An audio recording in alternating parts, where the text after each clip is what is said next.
How's it going, everybody? Welcome to another episode of Nightcap for March 30th, 2021. Getting an early start tonight, so I can go to bed early. Hopefully, maybe. You never know. It's hard times. You know, you sit here and you'll do this for a couple hours, and then I need like an hour to unwind. The struggle is real, folks. The struggle is real. Going dark synth for the evening. Something to match my moods. Oh yeah. Welcome to Nightcap, where the jams are jamming.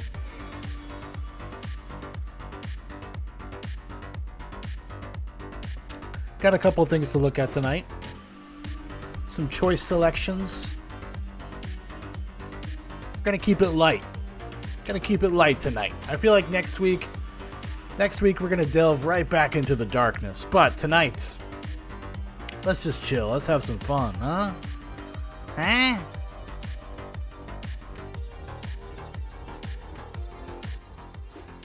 Oh yeah.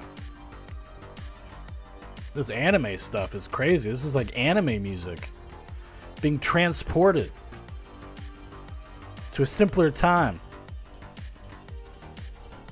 Cyberpunk dystopias were all the rage. Who doesn't like a cyberpunk dystopia? I mean, come on. But yeah. Salute. Let's go.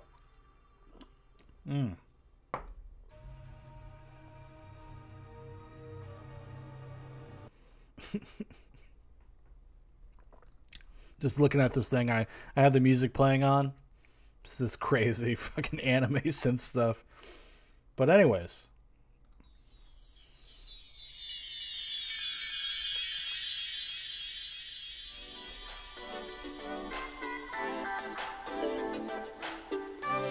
Here we go. Bring us to our happy place. The place where you and I can bathe in the sun. This is very very involved. Just for the beginning of this music video. It's very involved. I feel like I'm being transported. My spirits are being lifted.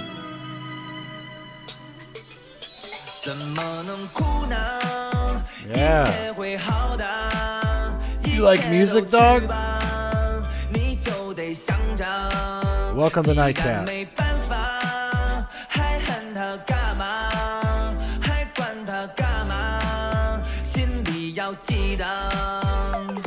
hold on a second. I can hear you. I can hear you, and I think you're probably laughing. I think I may have heard a guffaw in there somewhere.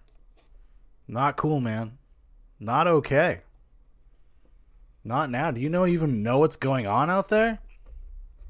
Out there on the streets? Not cool. Not cool, guys. You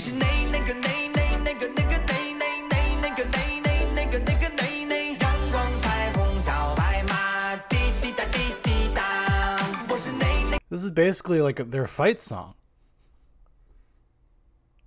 You know, Asian people get on the subway, they gotta listen to this song on repeat to psych themselves up, because you never know what the fuck is gonna happen. Even walking down the street to your local grocer. This is what gets them pumped. This is what gets them ready to face the day in the United States of America.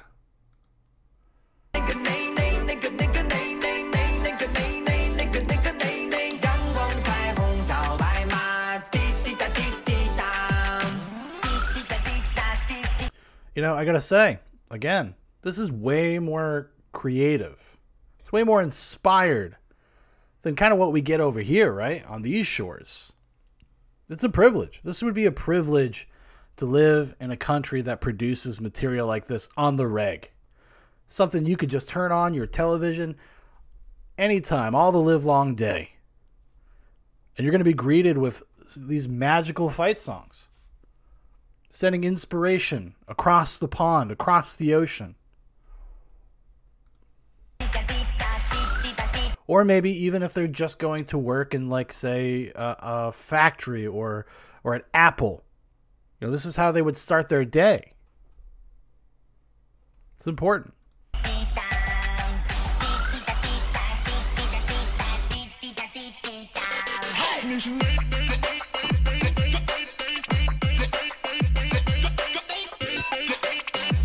Gonna have a seizure. A freedom seizure.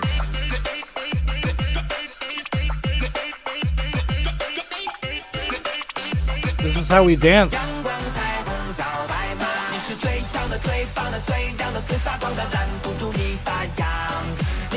Look, I mean, there's all of these different aspects, all of these different things, these cultural identifiers, this iconography that they're using, bronies, ponies.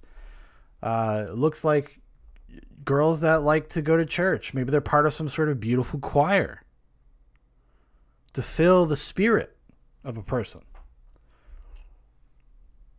It's very powerful.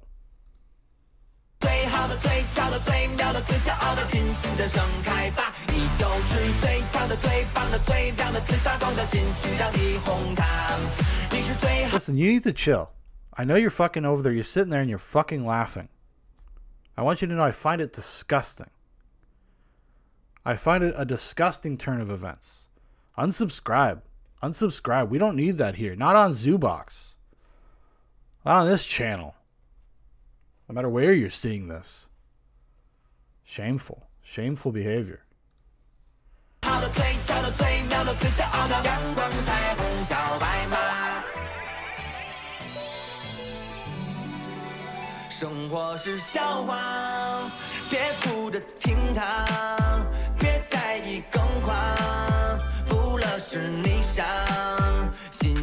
Like they're taking on the aristocracy here, okay?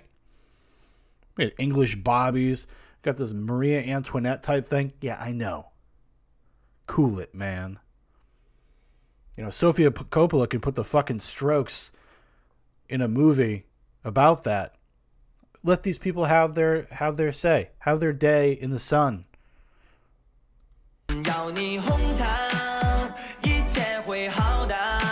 I'm falling in love. So leave my family and marry this man.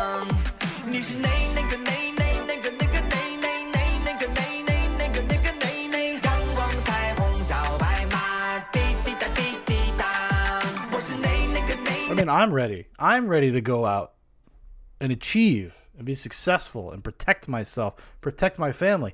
See, this is probably what I should do anytime we go to a park. You know, where there's usually some fucking crackhead or some homeless person there. No shade because they're homeless.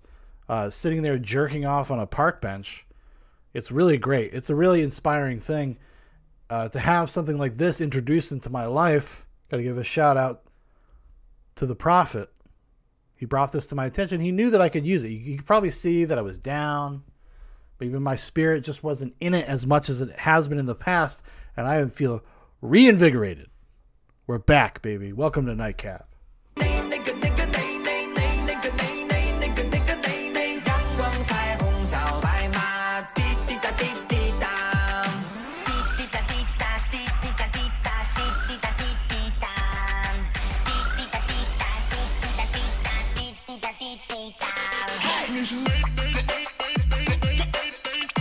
See, and they really are able to throw down the beat here. Hey, what's up, buddy?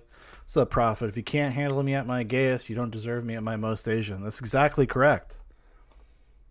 This is a fight song. This is for everybody that uses public transportation or walks down a sidewalk. They got to be ready.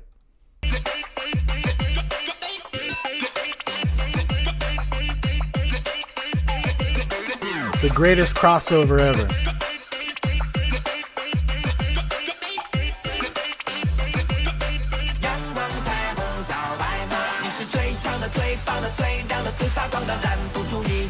Look at this beautiful multicultural experience. You would think like, oh, they're embracing all this stuff. No. Okay, look who's in the front. Look who's in the back. Okay, they're making a statement. You don't scare us. You don't fucking scare us. We are ourselves. We are unique. This is what we do. You get in the back. Fucking English Bobbies. You get in the back, buddy. 你是最好的、最俏的、最妙的、最骄傲的，尽情的盛开吧！你就是最俏的、最棒的、最亮的、最发光的新需要霓虹糖。你是最好的、最俏的、最妙的、最骄傲的阳光彩虹小白马。你是最强的、最棒的、最亮的、最发光的，拦不住你发芽。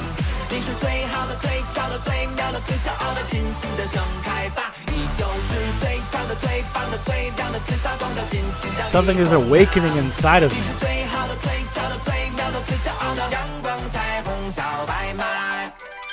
Wow. Wow. What a beautiful performance. See, look at that mean mug. This guy, he is not messing around. This is the face that says, I'm ready for you. I'm ready for you. Come at me, bro. Come at me, bro.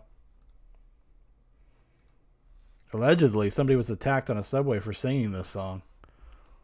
Just saying. It's out there. These things happen. It's time we all grow up and acknowledge it. Just such a state of affairs right now, everybody. Gotta wake up. Gotta be better. Do better. Be better. Whatever that guy was saying. And I don't speak his beautiful language, but I'm sure it was powerful. You know, I got that sense. I could feel it. I mean, that was just as much cinematic as it was, you know, a song, really. Kind of maybe even the start of a movement. At least in my heart, anyways.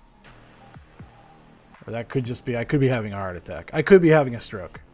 Or something similar to that. So what are we going to check out this evening? So we got a couple things, a couple choice places to start. You know how it goes. But I figured we're going to start light. We're going to start very light. Nice light start to the show. Oh. Okay. So I'm going to have to explain a little bit here. I'm going to have to explain myself a little bit here. So I get thrown this I get thrown this video in a private message. I'm not gonna say who. He says this is your arch nemesis. Your arch nemesis, James Rolfe. You know who he is, the angry video game nerd, the AVGN if you're hip. Runs Cinemassacre. And he came out, and this is a kind of an older video. This is from like a couple years ago, I think. And I remember seeing this video back in the day. Immediately, obviously, I felt personally attacked. Obviously, he was probably doing this to me on purpose, even though I was not, at the time, creating content. But he knew. He fucking knew. So my sense memory of this is that he says some really crazy shit in here. That's very James Rolfe specific. But on the real, I actually really I like James Rolfe because he's like a normal dude. And he's just a big nerd and he loves what he loves. And the thing that I actually really like about James Rolfe, I have a lot of respect for James Rolfe, is that he has kind of a big platform, right? He's got a big platform. He's got a big channel. He's got his own stuff going on the side too. This guy was hosting his own videos on his own website before that was even a fucking dream for everybody. Now you got all these people, all these conservative people getting pushed out, having to scramble, make preparations. Well, back then, back in the day, James Rolfe, he already had it going. Paying for his own servers. A fucking legend. But what he does is, one of the cooler things he does is because a lot of his audience skews younger, right? They skew probably in the, I'm going to say mid-teens to like 34, like people my age. Like I don't really keep up with it so much these days, but he exposes people to a lot of classic cinema. The guy is a real cinephile. He has a real affinity for classic movies, especially, you know, the Universal monsters, Godzilla, things like that. But every once in a while, he throws out classic. He has like really great, I would say, old movie tastes. Like it was just a few months ago. Like he made a video about one of my new favorite movies, The Treasure of the Sierra Madre, starring Humphrey Bogart. I tell anybody that will listen to go check that movie out. It's on HBO Max if you have HBO Max, and it's an all-timer. Like it's an all-time great movie. Probably is in my top 10. And he will expose those things to like basically to kids, teenagers, like nascent film fans. And there's nobody with a platform like him doing that. And his videos they're well researched, they're well edited. You get a little flavor, you get a little taste of what he's talking about. He's a consummate professional, and he's like I said, he's like seems very down to earth. He's like a family man now. He doesn't suffer fools. He doesn't get involved in fucking internet drama to drive clicks and views. Like he's just very happy to kind of just do his own thing. And he's elevated so many hacks. Not because he intended to, just because he's a nice dude. You know, back in the day, back when they were first starting and all this stuff, it's like, you know, you had other people that were kind of coming up behind him, even you could say ripping him off a little bit. And he would have them on videos, and they would blow up because of it, or at least blow up to a certain standard that they were not used to, past where they were. The cool dude. But he did personally attack me, because if you don't know, and why would you know? I got fucking problems, okay? I got problems, dude. Listen, Blu-rays. I got Blu-rays fucking everywhere, all over this goddamn house. Look at what the fuck is this? The King of Pigs. I don't even know what that is. It's just the price was right, okay? John Carpenter's Vampires. I haven't owned it since I was on VHS. But anyways, you know, Duck You Sucker, aka a Fistful of Dynamite. I got Blu-rays all over my fucking house. I got them behind me. See over there? Blu-rays and books. I got a giant shelf out in my living room. It's honestly, it's out of hand. Any criticism is actually fair and maybe helpful. But yeah. So let's check out this video though. Let's see what he says. And I want to be fair because like I said, I like James. Like I'm a fan of James. So, but I can't remember all. There's one thing that I remember that I was like, that is the most nitpickiest shit ever. But it's his opinion. It's his video. But let's see. Oh yeah. This is kind of a strange thing to say for somebody who surrounds himself with VHS tapes, but I'm kind of tired of physical media, and what ruined it for me was the Blu-ray format. I blame Blu-ray. I'm going to tell you why. I don't know if this is the most timely topic since Blu-rays have been around for a while, but hey, complaining about old stuff, that's kind of what I do. Just to clarify, I still sometimes buy physical... What a fucking Chad. What a Chad. Perfect introduction to his video. Perfect. And I like that you get to scan a little bit of his VHS collection. I like that he has Coven. If you guys are familiar with, what is it called? American Movie? The documentary? That's the movie that they made.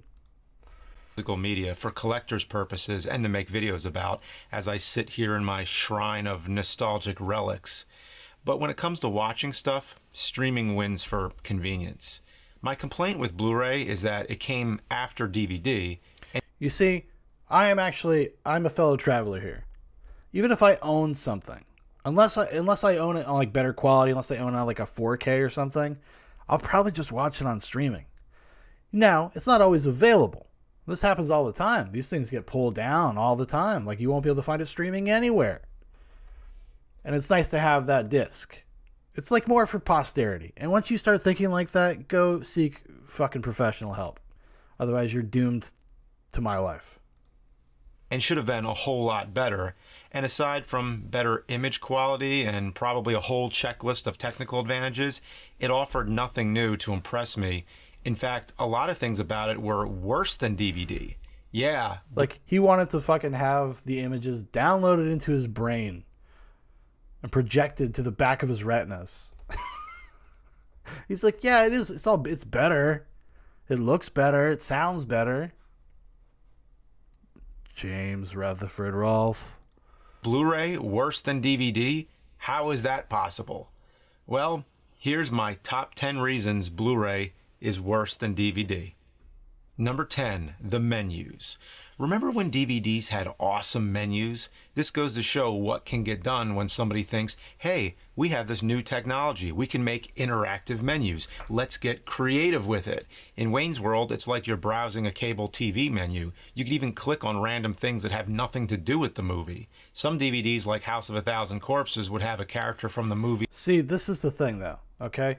He's right about this, because Blu-rays have largely eschewed that. They don't really, very rarely would you ever see a Blu-ray that has kind of an interesting menu.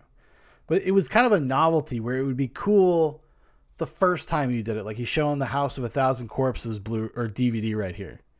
I own this as a child. I had this. And it was cool like the first time. And then you just sit there and wait to see how much footage they actually shot for it. How many crazy things Captain Spaulding is going to say. But then you would watch it afterwards, and then you would have to wait for their fucking spiels to get over, or you would have to wait for these really long animations to play. Like he showed the Groundhog Day DVD, and I remember having that, and just when I was just trying to watch the fucking movie, I gotta sit through like 30-second animation. And I was, even back then, even back in like 2006, whatever it was, I was very impatient. Be talking to you. You don't quit doing the asshole shuffle and pick one of these goddamn options, I'm gonna come over there and put my boot up your ass. I'll always remember the Spinal Tap DVD where the band complains the logo is too small. Hello. Oh, that's great. I recognise it. Stop. No, it's getting too small. Wait, blow it up. Blow Blow it up. Where'd it go? But I haven't seen that many great menus on Blu-ray. Hardly any, in fact. I mean, it's real bad when you're able to compare the same movie and the DVD menu shows 1,000 times more effort. The Blu-rays are always either just a 10-second loop of the movie or it's the same stock menu. Yeah, I can't even tell you how many times I've popped in a Blu-ray. All Warner Brothers, and I think a lot of Lionsgate nowadays, this is exactly what the menu screen looks like. Oh, I know. This is very interesting content, guys. Blu-ray and saw that same stock menu that anyone with a computer could make. In fact, if I opened Adobe Encore right now, which is outdated itself, I could use one of those templates and make something better in 10 minutes. What happened to the art of menus? Number 9, That is a super nitpicky thing. Like that's a super nitpicky specific thing, but I can't like completely disagree with the idea that at least it was something that it was like an added value. It made it impressive and cool. You know, because a lot of times, you know, with format changes and stuff, you may have owned these on VHS. Then you buy them on DVD and it kind of like blows your mind a little bit. Like it makes it this new thing. But I think when you watch things repeatedly, it does get a little tiresome, James. It does. At the end of the day, we just want to watch the fucking movie. You know, that's really what we're there for. bonus features. Remember when DVD... This, holy shit, no, this I agree with. Okay, and I know he's going to get into a spiel, but like that was the norm back in the day. And then you had to have re-releases of like all of these like classic movies, and they'd have special editions, and they'd all be like kind of reasonably priced, but they would be full of like retrospective documentaries, commentaries, like all of this, all just jam-packed with shit. That is not the case anymore. In fact, a lot of times, even movies that are reissues, even movies that were on DVD, they had special editions, they put them on Blu-ray, a lot of times they don't even port the features over. Now, like, special features have been kind of relegated, like in-depth ones, like documentaries and stuff. They've been relegated to boutique labels like Scream Factory or Arrow Video or Vinegar Syndrome. Like, those people will go and do beautiful restorations, but also put the time in to go make new special features, whether that's interviews or whatever. The only thing I will say, even the boutique labels, especially Scream Factory, they've gotten really lazy. Because back in the day, they would actually, like, even if it was just talking heads, they would at least edit it into like a 45, an hour long, like documentary style retrospective. Nowadays, it's just a fucking menu with 15 interviews that are just in a vacuum, isolated with different people that worked on the production. Like, I was always, and that to me is like, that really annoys me. I'm assuming it's a budget thing. These are small companies, you know. But when you pay kind of top dollar for these boutique things, I mean, me, myself, I'm a big sale person. I kind of only buy this stuff when they're on sale. But often they're kind of expensive. Like, you know, $25, $30 for a movie. You know, just spruce it up. DVDs were loaded with extras like documentaries, trailers, TV promos, commentaries, deleted scenes, and bloopers. Sure, Blu-rays had them too, but not as often. It seemed whenever a Blu-ray had a good amount of extras, the price was also extra. Why's it got to be a special anniversary release? With DVDs, it seemed the idea was always to include as much material as possible to help push the new format. But with Blu-rays, it was just the bare basics.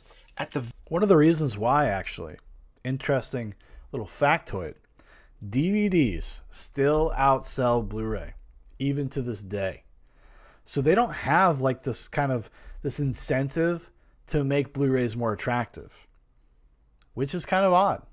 It's an odd thing like that DVDs just haven't been phased out. Like a lot of people, like you go to Walmart, especially go to Walmart, because if you want to see like what the temperature is on physical media for like the general public, go to Walmart. I would say 80% of the stuff there is DVDs now. They've actually gone backwards. There used to be like a lot of Blu-rays, and I know depending on the region that you go, if you go to Walmarts in different areas, they have different, the numbers will fluctuate or whatever, but usually skews pretty heavily DVD at this point, if they have like decent amounts of physical media at all. So, very least, a movie on Blu-ray should have all the same bonus features that were on the DVD version, even if they're only available in standard def. That's no reason to leave them off entirely. I'm sure there's like the old Dusk Till Dawn that he's showing had a feature-length documentary called Full Tilt Boogie about the behind the scenes, about the making of From Dusk Till Dawn. And I don't believe that any of the new versions have that. I could be wrong, but I don't think they do. I think there's the commentaries on there, and I think that's it. Maybe a trailer. Copyright reasons and contracts they didn't want to renew and stuff like that. And whenever I bought a Blu-ray, my intention was always to replace the DVD version. But instead, I have to keep two versions sitting on my shelf because all the same stuff isn't on there. Number 8, oversized cases. They overcompensated, for sure. With Blu-rays, it's always too little or too much. If you want that special edition... I have that, and it is fucking annoying. It's annoying. I have like above my shelves, I have to have like on the top of the shelves, I have like all of these kinds of Blu-ray cases.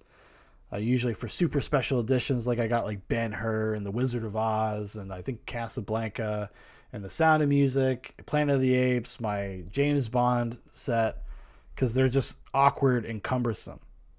So he's correct about that. Like, it is cool, like as a novelty, as a collector, you're like, oh, that's cool. Packaging is cool. It is attractive. The Planet of the Apes one, though, that actually has like this awful thing that holds the discs, like these like little rubber sticky things. It's not very good. With all the bonus features, you better be prepared because it ain't gonna fit on your shelf. What am I supposed to do with this? When I ordered this on Amazon, I had no idea it was gonna take up so much space. So much for alphabetical order. I love like when he does these kind of demonstrations about stuff, especially if you watch like his stuff when he's talking about like old systems and the irritation of having to set them up. He does these great like over exaggerated fucking shit falling off the shelves and stuff. It always makes me laugh. I guess this is going somewhere else. Number 7, the disc holders. This is not something I ever thought needed to be discussed. The simple invention that existed since the beginning of compact discs. CDs, DVDs, they all had the same thing. It was a circle that holds the disc. You push it, it releases. Done. What's so hard about that? It was simple, it worked. But then Blu-ray came along and said, hey, let's complicate this. Let's make it a big pain in the ass. So they came up with all kinds of new ways to reinvent the wheel. Like, it's kind of, this is definitely an overstatement. Because like the packaging and stuff on these, especially I have this Indiana Jones box set. This is one of the more reasonable ones because it's small. It's about the size of like a Blu-ray case, except thicker, and it's like a book. And it's got all this great artwork and posters and production photos. So I don't know. I think, yeah, I can't travel with you here, James. Like, I understand what he's getting at. Like, I can appreciate it, maybe even respect it. But I think this is a little nitpicky, gotta say. Like sleeves. Well, that's great. Now I have to handle the disc in a way that smudges it with my fingers. And sometimes the discs fall back in the sleeves and get lost. I have that too. And how about those ones that just hang on to round pegs? There it is. Those don't work either. Those suck. Those I'll actually never suck. forget the infamous Back to the Future trilogy set. This one that also actually sucks. had instructions. You need instructions to tell you how to remove a Blu-ray? And to this day, I still can't figure it out. You have to, like, bend the discs. It feels like they're about to break. And there's these latches that seem like they're meant to hold it in, but it doesn't hold it in. Anytime I've opened this thing, the discs are loose. Did the person who invented this ever even see a CD? Infamously awful, awful set. Infamously awful. I have it. It is as he describes. It's annoying. Number 6, reconfiguring buttons. I have a PS3, which I strictly use for watching movies. I have yet to find another Blu-ray player with a better remote control than the PS3. The main thing I like about it is that it's Bluetooth, so I don't have to actually point the... He gets this granular. Like, he gets this, like, petty. It's like controllers. Have you seen these things? Remote at the player. The PS3 is the only DVD Blu-ray player I know that has a Bluetooth remote. I'm not saying no others exist. I just can't find any. And honestly, it's been a long time since I looked. But anyway, I love this remote. I love that I have no problems using it in the dark because I can always feel that round circle in the middle anytime I need to pause and play. Push the middle for pause and play, push the left for rewind, and the right for fast forward. It's very intuitive and I love it. But then Blu-ray came along and messed it all up. Now, for most Blu-rays, not all of them, but for most of them, the middle circle does nothing. Now, if I want to pause, I have to press the The indignity of having these very clearly labeled buttons that you have to use. dedicated pause button, and then to play again, I have to press the play button. Not only is it 2 separate buttons now, but the stop button is in between. So when I'm in the dark feeling around, I have to be extremely careful not to hit the stop button. If I do, it goes back to the PS3 menu and the entire disc starts over. If I was halfway through watching a movie, I now have to wait through all the trailers. That's actually not necessarily true. I also utilized the PS3 for years. Never had one of the fancy controllers. I just used the, the PS3 remote. But a lot of them will ask you, like, would you like to return to where you stopped or whatever. So I'm going to have to call out old Rolfe here. I think you're being a little disingenuous. Now, maybe some discs you can't, but the vast majority of them, you totally can. And commercials all over again, and then start hunting for that spot in the movie I left off at. Just because I hit stop. Why did the buttons have to change? Number 5, software updates. To play this BD, which is a great abbreviation for Blu-ray disc, by the way, you must renew the encryption key. What the hell is an encryption key? I need to unlock a movie that I bought? I think this is a PS3 thing. It's a software thing. Although I do have a standalone player now because I started buying 4Ks, and you have to do software updates occasionally. Although if it's not connected to the internet, it's not going to tell you to do that. Again, James, this may be a little personal for you. This may be a little specific to you. It may be James T. Kirk. Perform a system software update to renew the encryption key. No thanks. Just forget it. Wow, I don't think physical media is truly physical when you have to connect. He gets so frustrated. He's like, where's my fucking VHS? Where is it? Goes to his wife. We'll call her Karen. Karen, go down to the cellar. I'm too drunk. I can't get down the stairs. I don't want to break my neck again. Go get the VHS. Connect to the internet. That's a death sentence to physical media right there. Number 4, ownership by Sony. How do we get so casual about the idea of one company owning an entire format? Stop and think. Nobody owned VHS. Anybody who made video content of any sort could release it on VHS without paying royalties to any one company. That's why VHS had more content than any other medium. DVD didn't even catch up. When you think of all the low-budget indie movies that were on VHS, all the 80s workout tapes and instructional videos, there was more stuff on VHS than any other format. But each time a new format comes out, the amount of titles just shrinks and shrinks. This is very true. This is very true. And this is not even just true with things like he's talking, like workout videos. Like there's tons of like studio movies. Just kind of, you know, at this point they're obscure because sometimes they never made it to DVD, then they never made it to Blu-ray. That's actually what a lot of these boutique labels, if they have a utility, if they're useful for anything, is sometimes they save that kind of stuff from obscurity, from being just evaporated. You know, because if you think about filmmaking, you think about movies, you think about home ownership, home video, like it's a pretty young concept. It's kind of still even in its kind of nascent stage to a certain degree. So who knows? Who knows what we'll lose in the future? But usually, though, if you find something that like hasn't made the leap to DVD, to Blu-ray, you find out about it, you want to check it out. A lot of times, people have put VHS scans or Betamax scans on YouTube. There's been tons of movies I have found on YouTube that, like I said, never left VHS. Like they had one printing of the VHS in like 1984, and that was it. A lot of times you'll find them on YouTube. There's new stuff coming out that obviously isn't being released on VHS, but the point here is that nobody exclusively owned VHS, nobody exclusively owned DVD, but now Sony owns Blu-ray.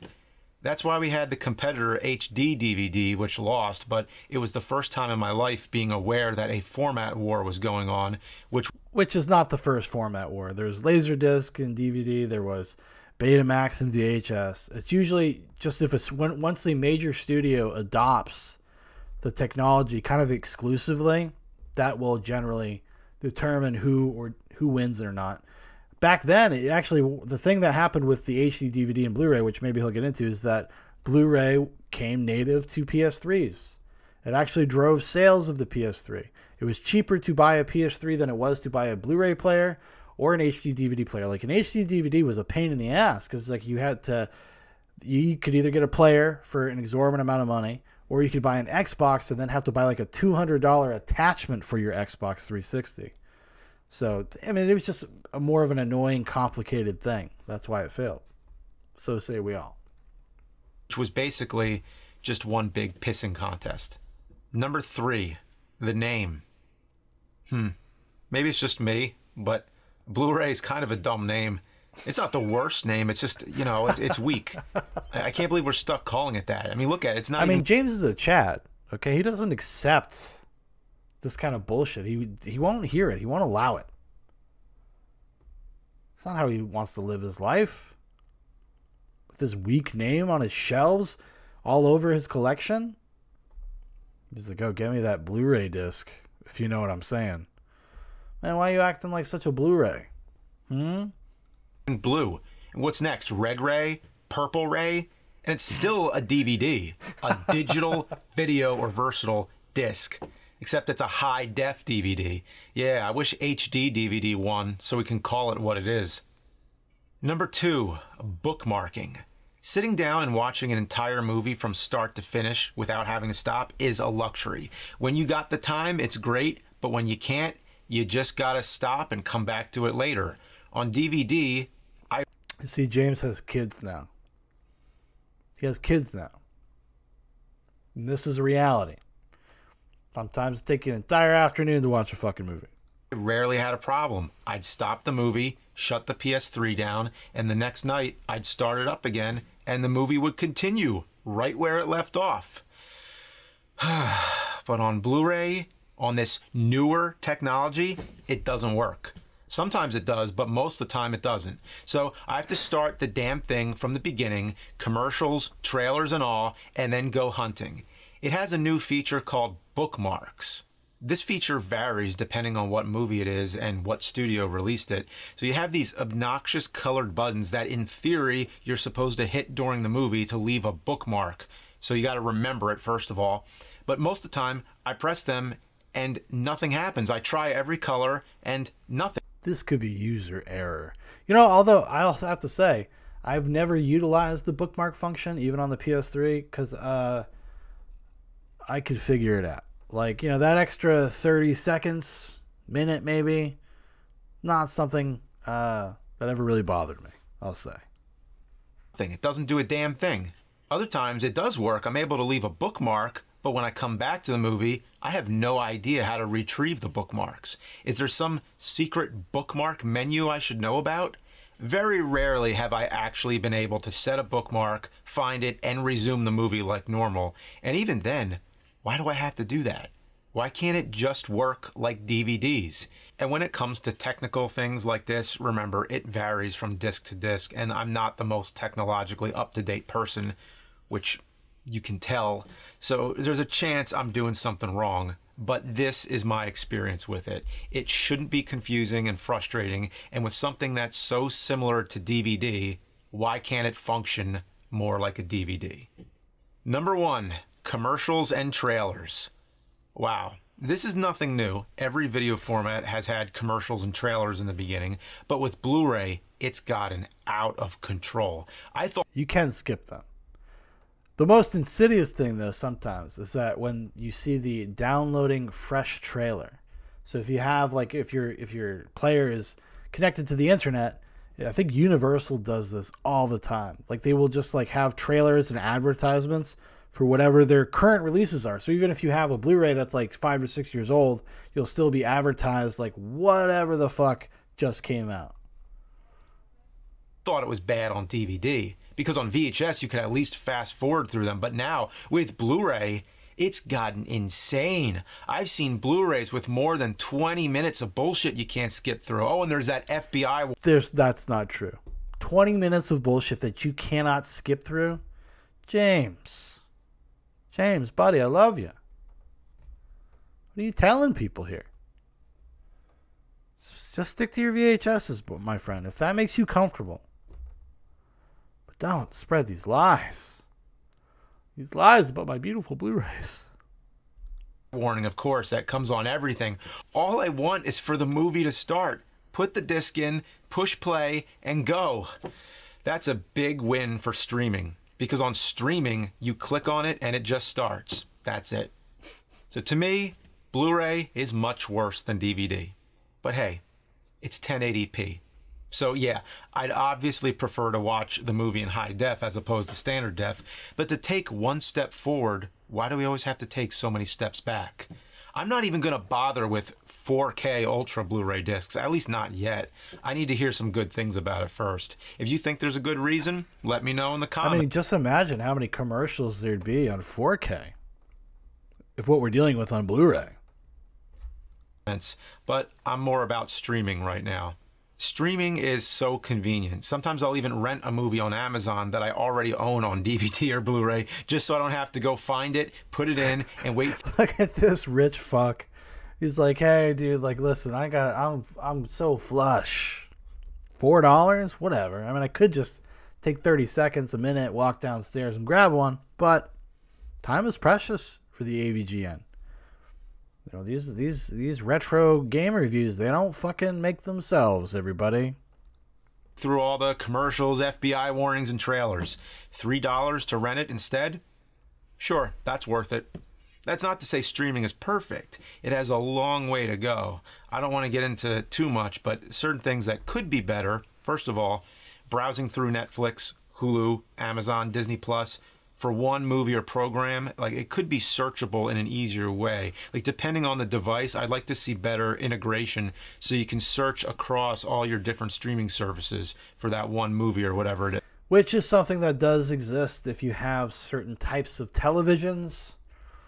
They have ones that will work as like an aggregate, like on your home screen. Also, I think PS4 does the same thing, where you can just kind of like actually look at a menu and you see all of the things, all the current titles, things that are recommended for you, and it'll go there. But I agree, a lot of times streaming services, like the way the UI works or the HUD works, whatever the hell you want to call it, is not great, not super intuitive.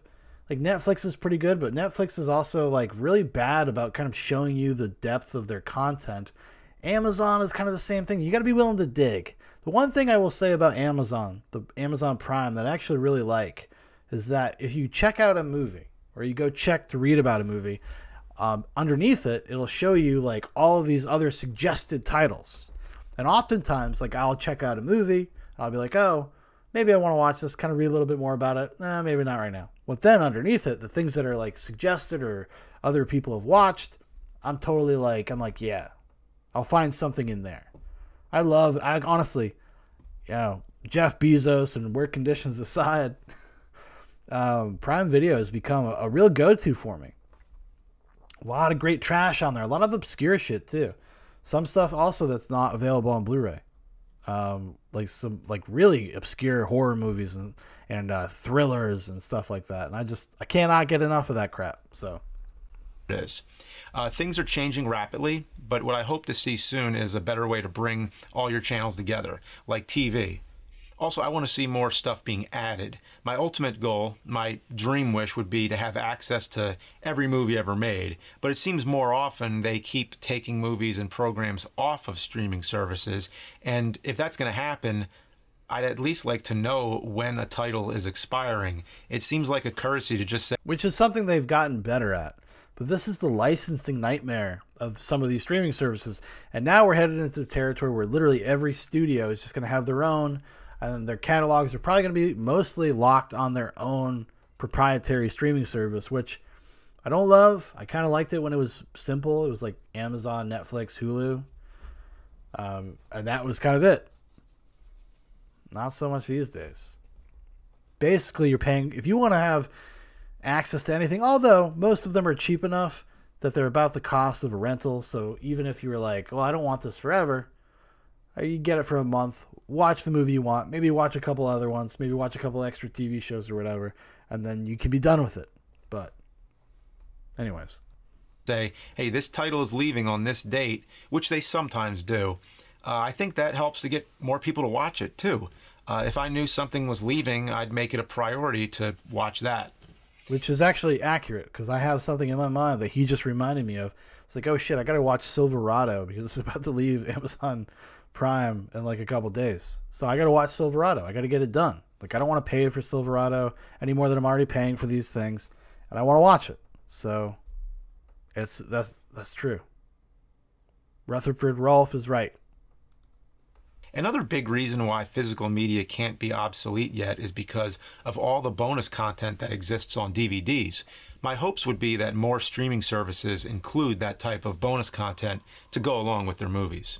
Also, when it comes to... Which is what comes, like, the proprietary streaming services are kind of getting into this. Like, Disney actually kind of does this with at least some of their titles. Like, their Marvel movies and stuff. Like, they'll have the audio commentaries. Or if you bought it and you, like, redeem the digital copy on, like, Vudu or Movies Anywhere, sometimes they'll actually, as a bonus feature, will have, like, the audio commentary. And for me, for streaming, the biggest weakness, the biggest downside of streaming for me is the lack of, like, audio commentaries, special features, because I don't feel like I'm getting the same bang for my buck, because I grew up buying DVDs that were loaded with special features and stuff. But I used to for years and years and years, up until a few years ago, because I don't have like a physical box in my room, and I don't have a Blu-ray player or a PlayStation. All we have is we have our Roku in our room. But for years, I used to just fall asleep to audio commentaries. Maybe it'd take me a week to finish a movie. I watch 20 minutes every night before I go to sleep, but I used to love that. And it was like the perfect time to listen to audio commentaries. You have like this little time set aside, and while you're falling asleep, you throw it on, and then as the week goes through, by the end of the week, you're done. Because honestly, like, having the time to actually sit and like rewatch a movie, especially if you just watched it with audio commentary, that's a fucking luxury. Like, you could put a movie on and it can entertain whoever else is in the room. If you want to put a movie on with an audio commentary, well, that's more of a particular taste, I'll say. Not many people out there want to listen to fucking Ridley Scott talk about Black Rain. Except for me. I do. Buying movies digitally, I'm still unsure what the best option is. I've bought a bunch of movies on Amazon, but there's no way to organize them, and you can only see a few of them on the screen at a time because they're in this one horizontal line that you have to keep scrolling through. It sucks. When I put something on for my kids, I'm going through, I'm like, okay, where's Lego Movie? Yeah, this is annoying across the board. Because I buy Blu-rays, a lot of times I have digital codes. So what I end up having to do is literally just use like the search function in like their store to find the movie, to find my copy of it. I've never seen like an elegant solution to this, or like how to show you the breadth of your library. But the Amazon is particularly bad because it does just have that horizontal bar. Some of them are better because it's like a page of stuff, but it still can be annoying. Okay, Wreck-It Ralph, Secret Life of Pets, Leprechaun Returns. Ugh. They can't even separate them by genre? Until there's a better way to organize titles you own, I'm not too thrilled. And if there is a way, please let me know in the comments. Yes, there is. It's filters. You set your filters to kids' movies. You set your filters to Leprechaun movies. I also have yet to know any way of migrating my physical media collection into a digital collection. I know there exist different ways, but I'm not sure which is the best and something that I'd actually have time to do. I remember when iTunes came out and I imported all... Use that money you're flush with, all these fucking rentals. Hire somebody to come down there and digitize your VHS library, my friend. You know, don't rent a couple movies. Just go fucking pull them off the shelf. Save a little cabbage. Hire me, I'll do it for you. You just have the tech ready. I'll be popping VHSs in all day. Give you a discount rate. You know, as a fan, I'll give you a discount rate. Maybe, I don't know, $50,000. I'll knock it out in 2 weeks. All my old CDs. That was a huge project, and that was just audio. I don't remember doing that with iTunes, but I do remember when when you first got computers and stuff, taking all of my CDs and ripping them to the computer. I mean, it took me fucking forever. It's kind of crazy. It took me forever, and I probably had that computer for like another year. So there you go. Imagine doing that now with video. I know there's some services like Vudu that allow you to scan the barcodes of your DVDs and pay $5 or something to unlock a digital version, but that's got to be a limited library, and how expensive could that be for a collection like mine? I don't even want to think about that. So streaming is not perfect, but I think there's a service called Plex. I think it's called Plex. Like, so you could dump everything you have onto hard drives and give access to Plex, and I think you can stream them and then, like, you know, kind of like cast them to your TV. That seems like it would probably be the only thing I've heard of that's out there right now where that would be a thing. But yeah, like, I ditched my VHSs a long time ago. Actually, I don't even think they left my house in Massachusetts, and I had hundreds of them. Bins of them. Same thing with my DVDs.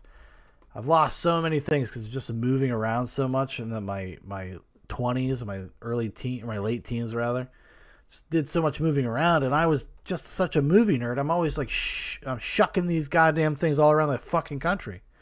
Took my entire collection with me to Alaska from South Carolina. Dumb. Dumb.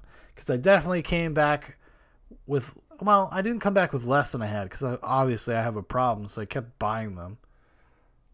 I used to have this thing called, I used to call it check writing Thursdays. It would be the day before I would get paid. And I'd go to Walmart and buy a carton of cigarettes and like 2 DVDs because I never had any money in the bank, usually like $3 or $4.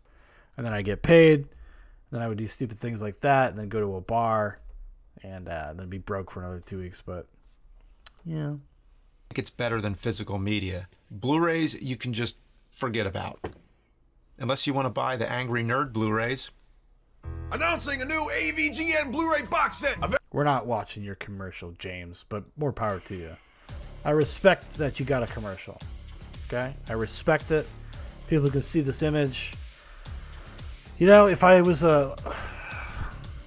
more flush with cash like James, I might even do that just to support the guy. I do. I kind of like James Rolfe for the reasons I stated before. Welcome to NIGHTCAP, home of dark synth beats. So where do we go from here? Keeping it light. Check this thing out. Not as light as that. That's pretty fucking light. That was pretty fucking light. Self-proclaimed. Maybe we should just rave.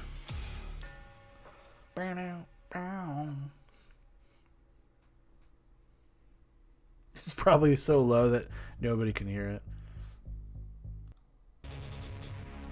Killer Instinct.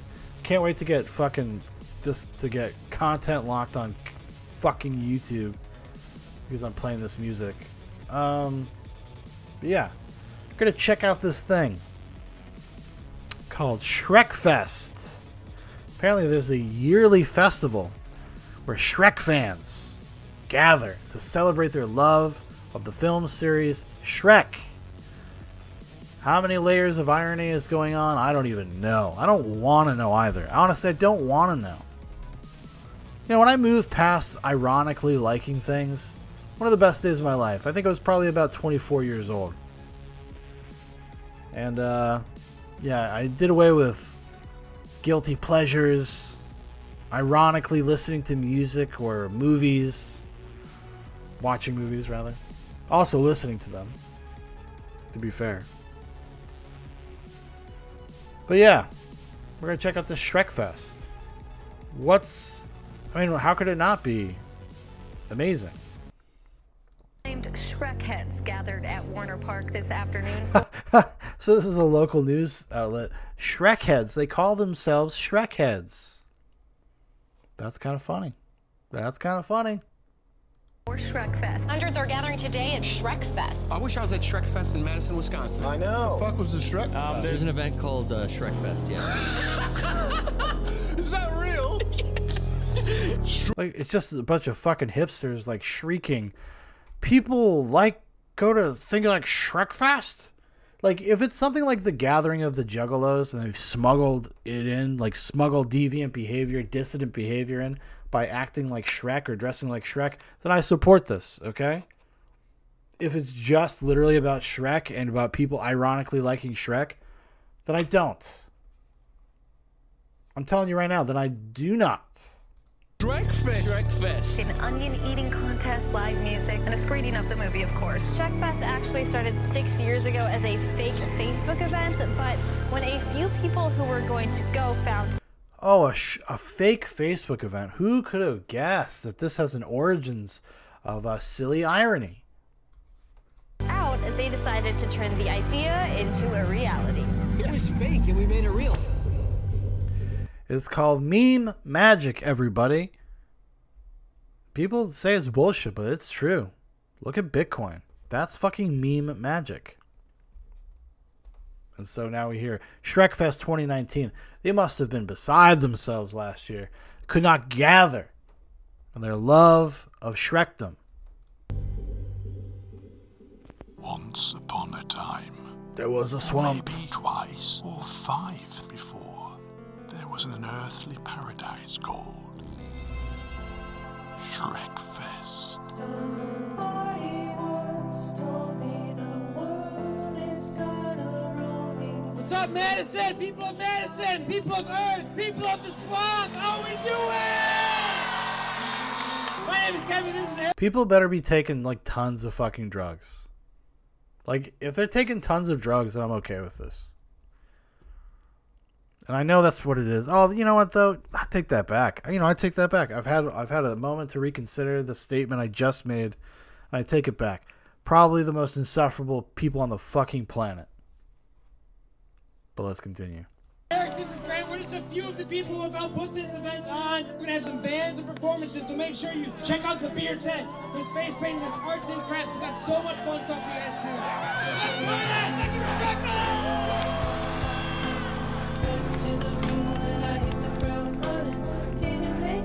This is my pilgrimage I make every year to come to the Shrek Mecca, the Shreka, if you will. You don't see this anywhere else in the world. It's like magical. You don't see this anywhere else in the world. Oh boy, they are missing out. This guy's face looks very familiar to me. What do you think the Venn diagram between Shrekfest goers and like dirty furries are? What do you think the Venn diagram is there, huh? Do you think it's actually think there's a lot of overlap? I think it's a possibility. Cool in a weird way. My expectations were peace, love, and Shrek, and I found it all here today. Something that can connect people, regardless of so many other things that would divide people. A lot of people say it's one of their favorite weekends. It's like literally, this is literally like watching people talk about the Gathering of the Juggalos. Same thing. Oh, dude, people got so many things, the hang-ups and separations, there's tribalism, but here it's the Juggalos, the Gathering of the Juggalos. We just like to, you know, fucking do methamphetamine and drink Faygo and butt fuck each other in a porta potty. That's America, baby. Which I would agree with. That is America. It also makes me a little sick to my stomach. I would say, though, I would probably go to, if I could get somebody to go with me to one of these Gathering of the Juggalos things, I would go to document, to witness, as they say. That's what I'd be there for. I don't know. I think this would be a bridge too far, though. Go to some ironic fucking hipster bro place. At least the Juggalos are sincere in their grossness. These Shrek people cannot be good. This cannot be good. This cannot end well. I hope that this is just like a cut to black, like 6 people were raped at Shrekfest 2019, the seedy underbelly of Shrekfest. He kept saying to me, Shrek is love. He kept just saying it over and over again. Then he filled my butt with his love. Of the year. Almost ironic to think that it started as like a joke. Is it ironic to think that it started as a joke? Is that, do you understand the meaning of irony? My dude? Almost ironic? Almost? Me and me fucking swamp, boy. And look at these psychos. Hold on, we gotta go back. Look at this. Look at this poor kid. He doesn't even have a fucking chance. He's being assaulted by a furry donkey while his mother is... hey, good on her. He's got ear protection. Maybe it's obnoxiously loud. A lot of people going, Brr, Shrek! It's like fucking Rick and Morty fans. They're screaming Pickle Rick at people that work at fucking McDonald's. You know, but I'll say this about the Shrek people. At least they have the good sense to go to a field somewhere and do it to each other and leave everybody alone. I can respect that at least.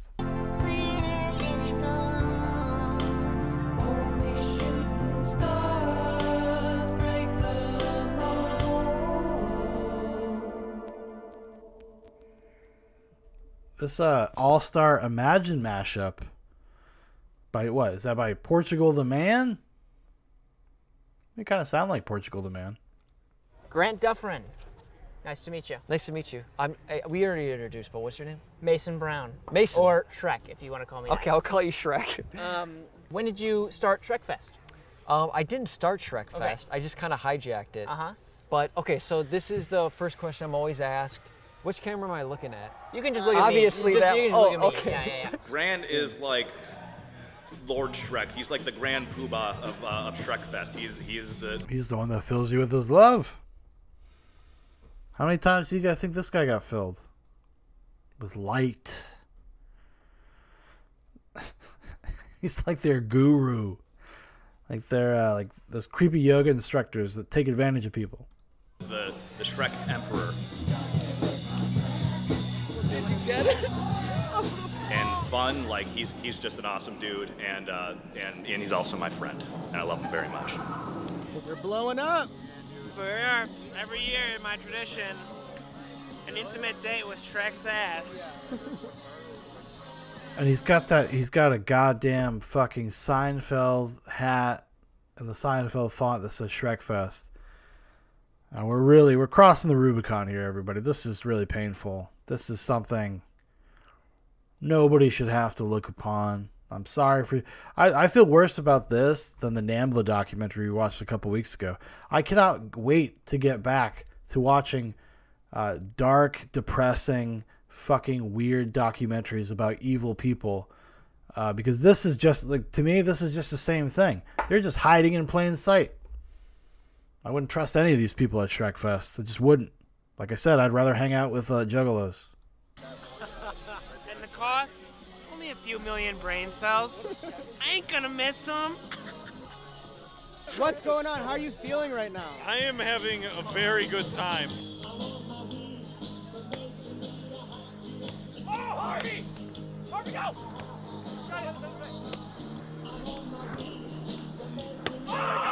Yeah, a bunch of... This is what it's all about right here, folks. Now, I've only spotted one child so far, so that's good. That's a good thing.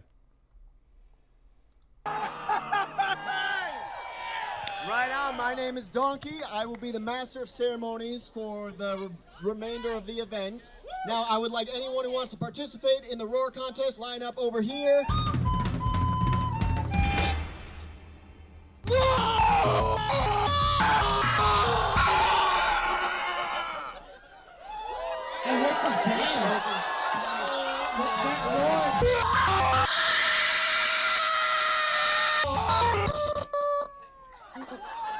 You broke the mic! You broke the mic! You too loud for the mic! Our winner. Drag him! Drag him! Kill this! Get this kid out of here! He's ruining our fun! The roar contest this year is Prince Charming!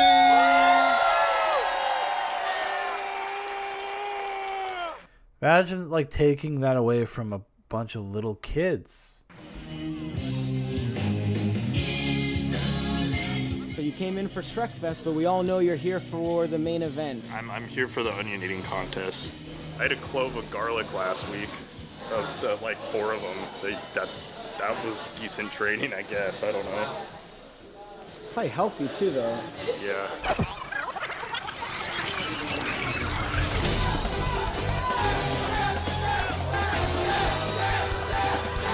You bitches just can't eat onions, dog? I eat whole onions all the time. Something I do. I could come here, I could become the king of Shrekfest. With my onion eating skills, I'll take out that alien looking dude, that Grand Pumbaa Shrek. The guy who hijacked the Shrekfest. I'm gonna take him out. I'm gonna challenge him, as I'm sure is probably in their charter, in their code of Shrekfest. I will challenge him to an onion eating competition, and I'm gonna fucking win. I'm coming out on top. Don't ever fucking step to this. Don't ever step to the zoo box when it comes to eating onions. So Frosted Tips is He's gonna be here. Yeah, he's supposed to be here. Gotcha. He said they said he's eating 3 a day. Whoa, he really wants to come back and win, right? Yeah.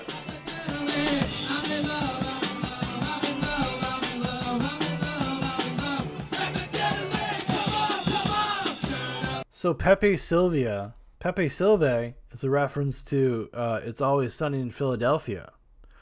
It's the episode where Charlie ends up working in a mailroom of an office. And I'll leave it there. But hipsters confirmed.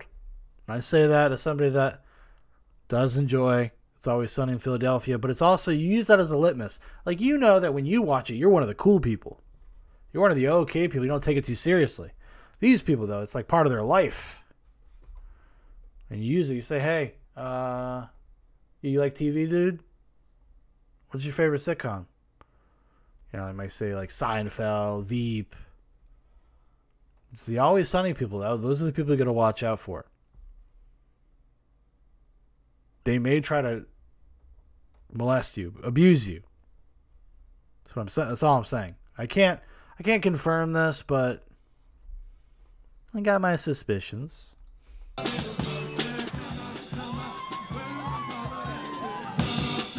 Shrekfest brings people out of their shells, and they feel like this is the kind of energy that gets infectious. The love here is amazing. This is absolutely incredible. Like Shrekfest! Yeah, Shrekfest. Yeah, he's got the right idea right there. It's so good to be home. It's totally achievable for every human to be happy. We can totally do. He looks like a question mark.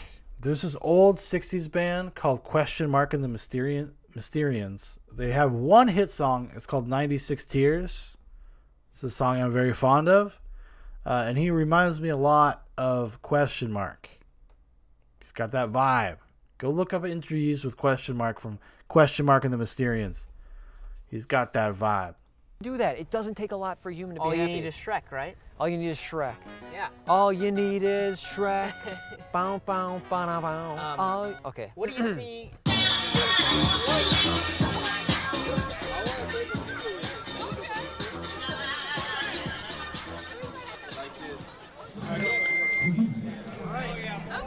Dumb fidelity.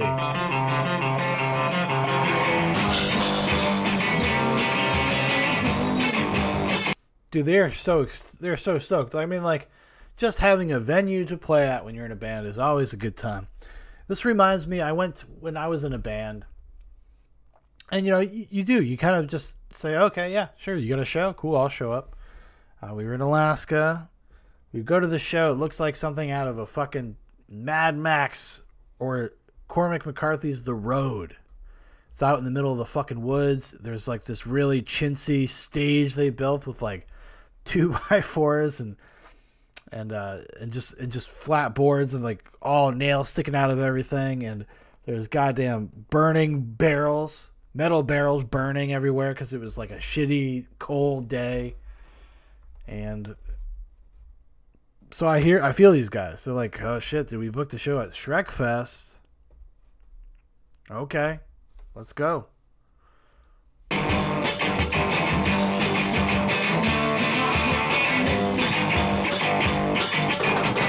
Every single year is way better than the last. It's a homegrown thing. It felt like it was always here, but we just chiseled away. Look what COVID took from us, guys. Look what it took from them. Look what happened. Wow. What do you think? These guys must be in some kind of shock right now. Maybe they. Do you think they did it over Zoom? Do you think they had a virtual Shrekfest? I mean, it would stand to reason. The love is so palpable. It's so strong. It's like gravity. You just can't do anything about it. Sort of unearthed it.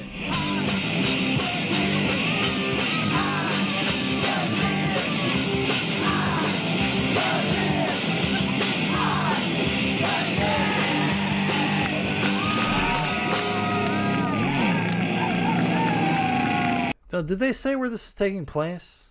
This looks like, I would say, Seattle or Portland. Something like that. That's what I'm going to guess. That's what I'm going to guess. We got the wheel of torture ready to go. There you go. This is where I fill you with my Shrek love. No, drink that, and then you come back with me to my Shrek van. Look at this, beautiful, spray painted. It was Shrek's face. You drink this, you come back, and I'll fill you with love. What? No, it's just the name of the drink, man. It's just the name of the drink. Oh my god, it's so much. What are you drinking? It's onion juice. Ugh. That was good. It was really good. Rhyme scheme in with the correction, or at least maybe some info. It's from Madison, Wisconsin. Just as bad, honestly. These people should be put in prison. So when is the onion eating contest? We're waiting. At 7. What time is it now? It's after 7. Oh, I don't have my phone.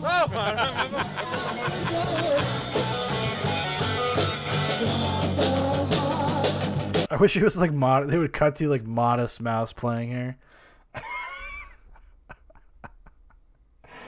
Modest Mouse, they're big Shrek fans. Cheese and Ogres sounds right to me.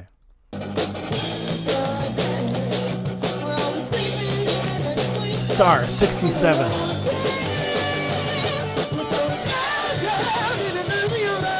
There's a lot of people, they see Shrekfest. So they're just like bad cover bands that play?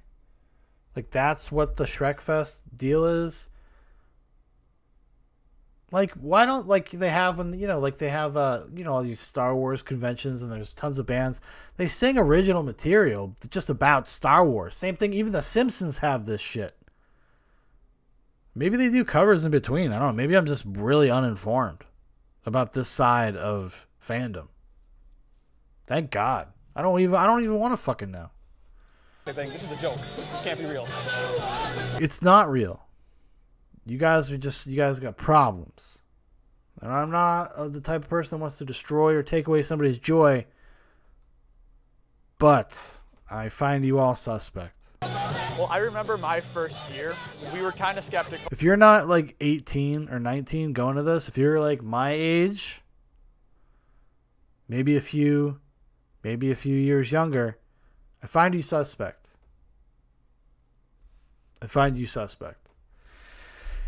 Rhyme Scheme says it's literally some kids whose family owns a farm, probably. I don't know. This looks like a public park. Oh, we're like, okay, what's the deal? It's just such a positive experience. It brings truly everyone together. You're seeing families here, you're seeing old people, young people, people of all ages and types coming together under one thing.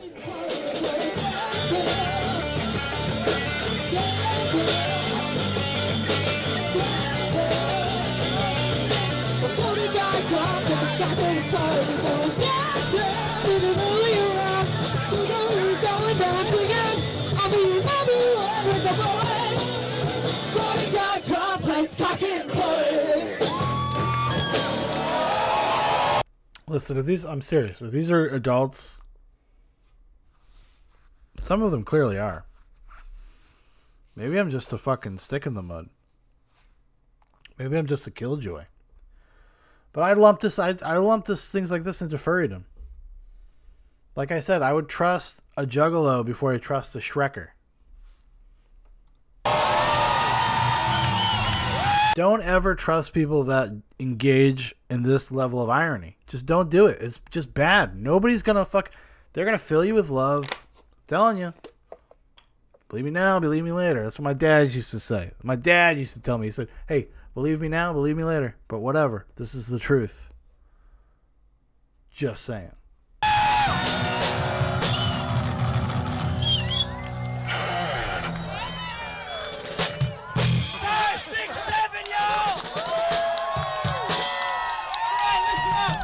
Let's eat some onions. The onion eating contest.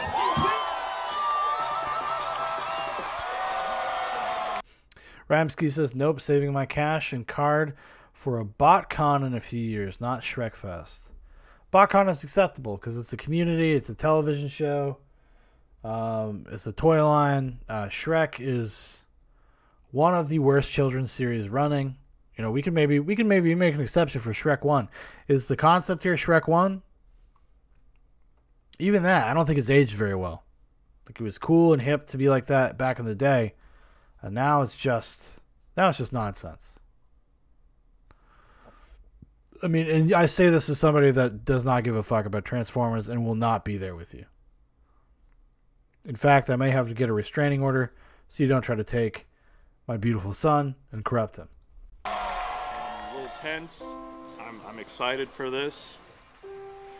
This is my Shrekin belt! How did it feel to win the last year? Oh man, it felt great. It felt great. I had a lot of people He's like, it felt effervescent. cheering my name. It felt great. I want that again. He's kind of like Mike from Zoobox, you know, from Zoobox Corporate. He's got that same kind of energy. Like, so when Mike was preparing for his long distance run stuff, he had the same kind of intensity, the same kind of presence. So this guy is obviously a very serious contender. I've been around men like Toby. Let's say his name is Toby. He looks like a Toby. I've been around men like Toby here. They're either going to win these competitions or they're going to become serial killers. That's how I felt about Mike. Luckily, Mike was grounded by having a child. Otherwise, we would probably be hearing about murders all across the great state of Florida. Yeah, I just feel very uplifted. I feel like my heart went to heaven or something. I don't know.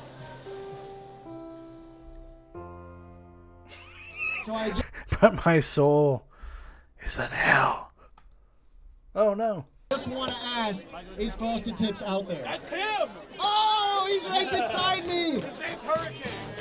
Yeah, he's nibbling. He's nibbling. Frosted Tips Tips aren't frosted anymore. They're brown. Frosted Tips doesn't stand a chance this year. He knows it.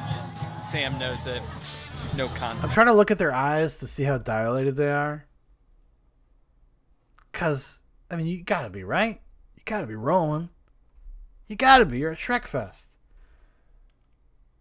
Who cares if you're competing in roar competition with children? That's not the point, dog. Not your fault that somebody brought their kids to Shrekfest. Some ironic hipster festival. That's not your fault. They've been drinking that swamp juice. Exactly, Ramsky.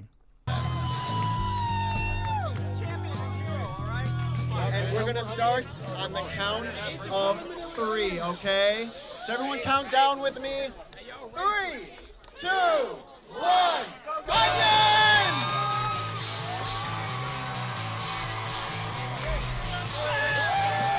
In the swamp. In the swamp. In the swamp.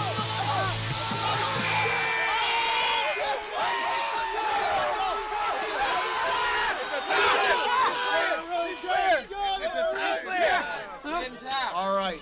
So this is a really tough competition to judge because it's tough. So first of all, we have a hurricane here. Hurricane, I love you. Hurricane, I'm sorry, but you've actually gotten a technical disqualification for dropping too many onion slices. So. This is fair. This is fair. We have 2 contestants. What's your name? My name's Hoagie the Sandwich. The fuck does that have to do with Shrek? Is that an obscure Shrek reference that I'm not aware of? Granted, I am not a Shrek fan. It's been a long time since I've gazed upon the film Shrek. Yes, this is the sensual donkey. Rhyme Scheme says, love the sensual donkey countdowner. Yeah, he's there to be filled with Shrek's love. Shrek is love. And once again, we have our reigning champion, Sam, the onion eating champ.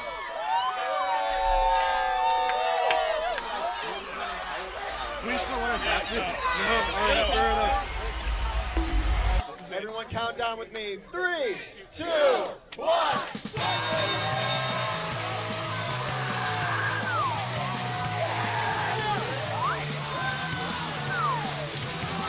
Everything is on the line here. Everything is on the line here for these guys. Okay? So when you say, Rhyme Scheme, this is so disgusting, their masculinity is on the line. If you don't win the onion competition, you're going to get filled with love.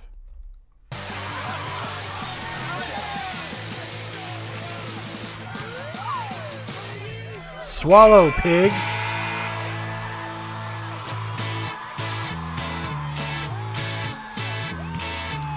That's all you got to do is like eat one onion the fastest. That's what's going on. Rhyme Scheme says, I'd rather watch people dip hot dogs in water, bread, and all over onion consumption. Onions are awful. Onions are not awful, actually. They're a great accompaniment to things. Should you eat them raw on their own? No. This is... Rhyme Scheme probably has the taste buds of a 4-year-old.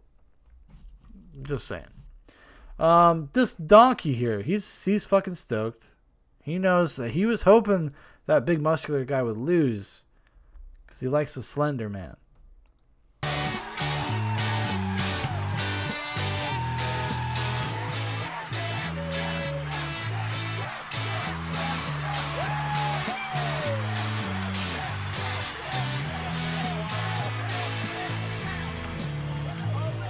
So give me that trophy, simp.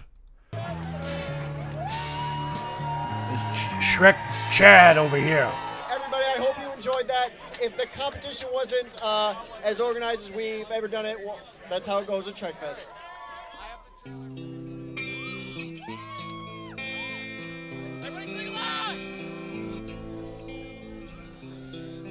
I'm really getting tired of all this copyright music you guys are playing awfully. You're gonna fuck my video up. I'm gonna have to send people to D Live to see the fucking replay Because I'm going to have to chop this to bits.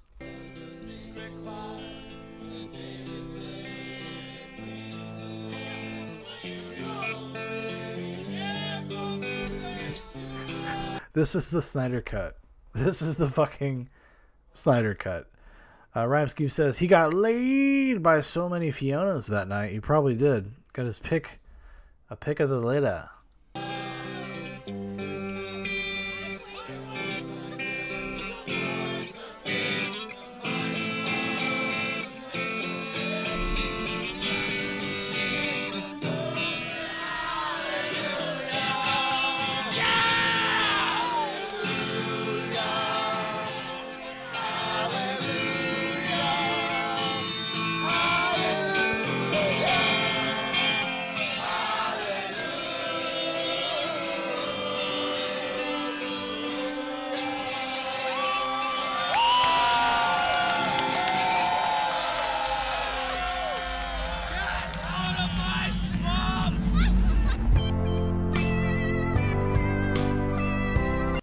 Yeah, that was the thing. That was the thing that happened.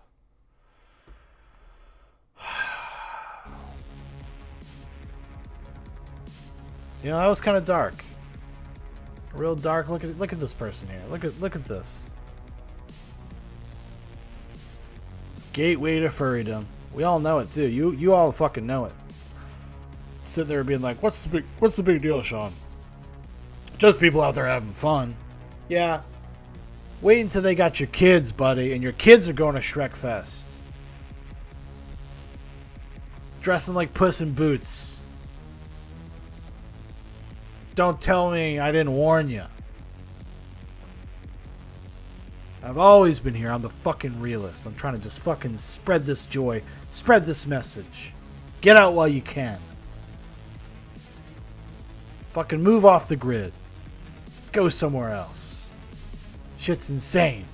Bananas, as they say. You want to know what's coming? You let your kids do this shit, you want to know what's coming? I'm going to show you.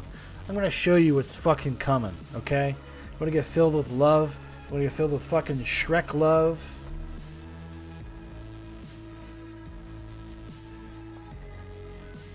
Okay, is that what you want? Is what you want for your family? Oh, your beautiful family. This is what you're going to do to your son. This is what you're going to do to your fucking kid. He's not going to know what the fuck is going on. He's just come back from Shrekfest. Somebody crawls into his... I was only 9 years old. Goddamn window. I loved Shrek so much. Yeah. I had all the merchandise and movies. Yeah. I pray to Shrek every night before bed, thanking him for the life I've been given. Yeah. Shrek is love, I say. Shrek is life. My dad hears me and calls me a faggot. I knew he was just jealous. Dad's trying to save his fucking life. Shrek. I called him a cunt. He slaps me and sends me to go to sleep. I'm crying now, and my face hurts. I lay in bed, and it's really cold. A warmth is moving towards me. I feel something touch me. It's Shrek. I'm so happy. He whispers in my ear. Is this what you want? This is my swamp. He grabs me with his powerful Is this what you want for your son? On my hands and knees. I'm ready. I spread my ass cheeks for Shrek. Is this what you He want? Penetrates my butthole. It hurts so much, but I do it for Shrek. I can feel my butt tearing as my eyes start to water. Yeah. I push against his force. I want to please Shrek. He roars a mighty roar as he fills my butt with his love. My dad walks in. Shrek looks him straight in the eye and says, "It's all ogre now." Shrek leaves through my window. Shrek is love. Shrek is life. It's not ogre. It's not ogre. It's never ogre. Shrek is love. Shrek is life.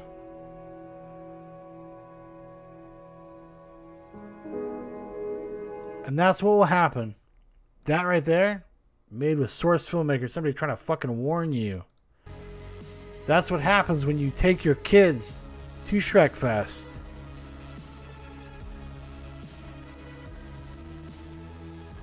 I'm just saying.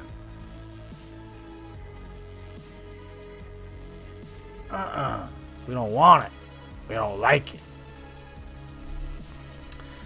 Shit, we're going all over the place tonight. I don't even have a theme. You know, because where's the obvious place to go from Shrekfest is to go watch Juggalo videos. Well, we've all fucking seen Juggalo videos. Right? Right, Golden Honkler? We've seen them all. Now it's just me and you. We're just dancing. I don't even remember what this is. This is in my notes from last week. Oh, I watched this shit last week. We can watch that again. Let's see here.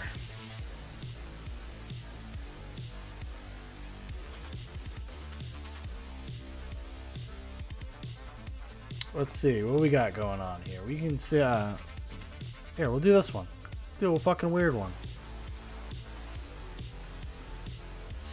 Got that weird. Oh no! Did we watch this one too? We did. Oh my gosh! Thought I had more stuff in the barrel. Apparently, I just had forgotten to delete things.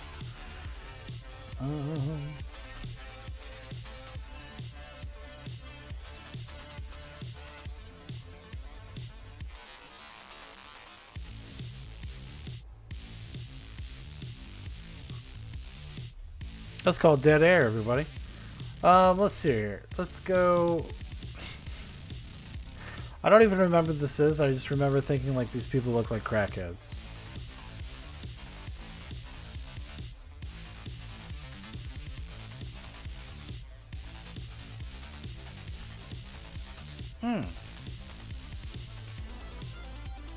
Dance with me, anime.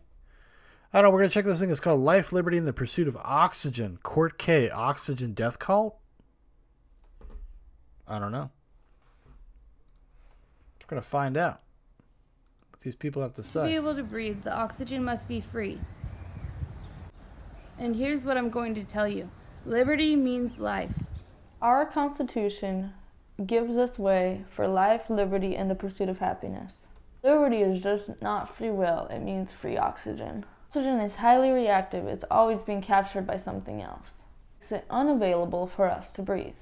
To free the oxygen in order to make it available for us to breathe. It's freedom that gives us life. If you call yourself a freedom fighter and you're truly committed to God. Like, I don't know if this is real or not. I have no idea. I stumbled upon this and I did not watch the whole thing. Have you looked into Mother God? No, I haven't. I will check that out maybe after this. If you're a true conservative, core values of the American Constitution are life and liberty. For you to be able to breathe, the oxygen must be free. And here's what I'm going to tell you. Liberty means life. If you're committed to the values in the American Constitution, if you're a true conservative, this is your call to defend the freedom of oxygen. This is your call to defend American core values. This is your call to answer our founding fathers. It's also your call to commit yourself to your Lord. You're a true freedom fighter. You're born in freedom and you die in freedom. Defend American values, to defend our paradise and God's universe, and stand for this country and God as one. Your call to defend the core values of the American Constitution. What happened to her microphone? It went from lapel mic to onboard mic. Deep state? So our world doesn't turn into hell. Remember, you cannot back down 1 inch. This is your family behind you counting. Fellow countrymen and women behind you. God bless the American Constitution. life, liberty, and the pursuit of meaningful happiness. You will win. How many microphones does she have? She has a lapel mic. She's got this golden mic.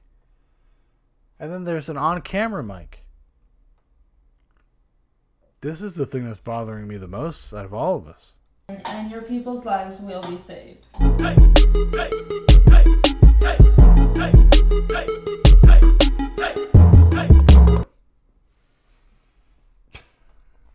Golden Honkler says, this chick in the red sweater looks down and dirty, but I think it's a mockery of something. I don't know. Yeah, it looks like it is, but then that other girl looks like pretty, like, oddly sincere. See, Oxygen, Death Cult. Before we move on to the Mother God thing, I did find a little video of somebody who was in the Mother God cult talking about it. Deadly cults. No. Yeah, it's just, now there's a series called, from the channel Oxygen about deadly cults, but that's not what we're looking for. So we're going to check this out. We'll check out this Mother God thing. Because why not? God the Mother, what happened to me and what it is. My sister is running a cult with a bunch of followers. This is from Dr. Phil. That's another Dr. Phil thing. So Dr. Phil got to it. He covered it. Let's see. I like having I like looking at the testimonials from people that were either involved in it or got out of it or something like that. Like, there's no really, it's not very interesting to me to like go watch like a Dr. Phil clip about it. But there's a lot of stuff that like people that were part of this Mother God cult. A lot of the videos they're just very long. They're like hour-and-a-half videos. These people apparently will just talk to fucking anybody. This guy, Mike Winger, who I know is a Christian preacher, has a YouTube channel. He's covered it. Cult leader, abuser, or goddess. Meet Mother God of false gods. There's a Vice one as well. So we're going to check out this one that looks like somebody filmed it on their phone or whatever. We'll check that one out, and then maybe we'll check out the Vice one to see if we can get there's plenty of videos of followers speaking and her freaking out in the background. Okay.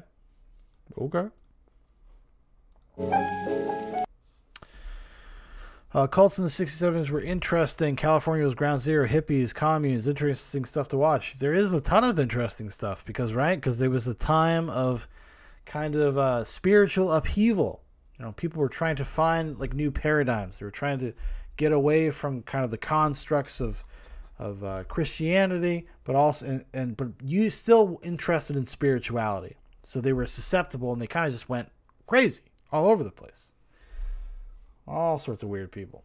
But anyways, we'll check this out. See what this person has to say.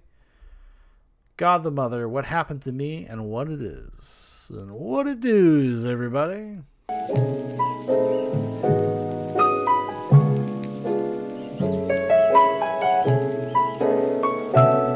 Like, what is going on here? Come on, let's get started.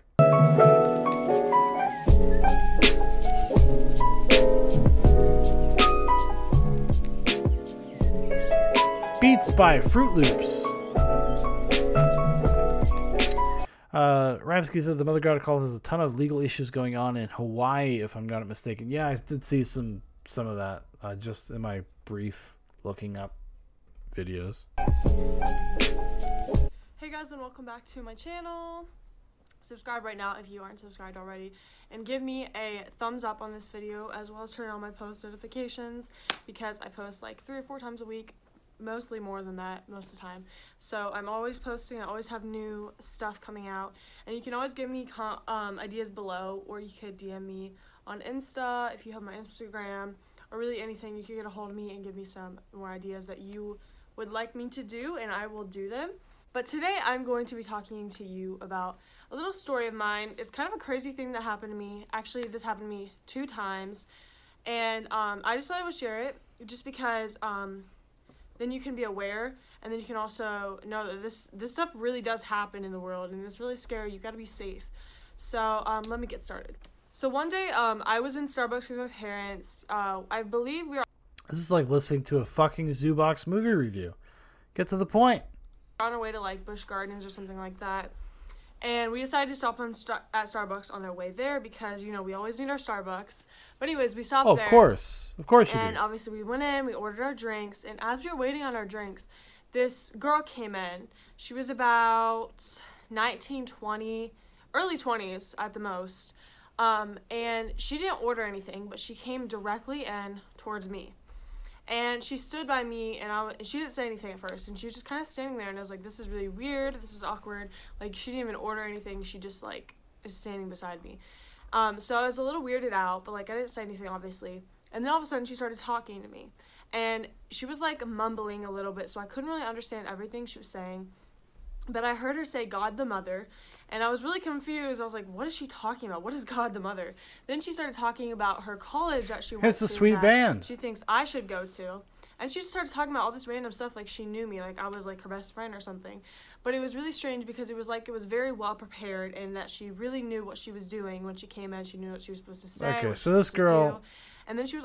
Seems like this girl was approached by a cult member, tried to ingratiate themselves to her by acting like they were friends. Also watching, we got our drinks and we left and we went back into the car.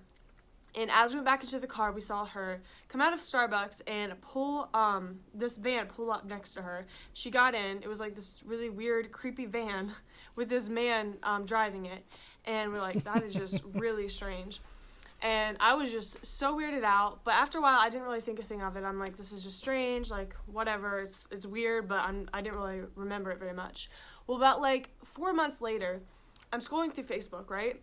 And I get chills thinking of this because it's just so scary and so creepy. But anyways, I'm scrolling through Facebook, and all of a sudden, I see a post about God the Mother.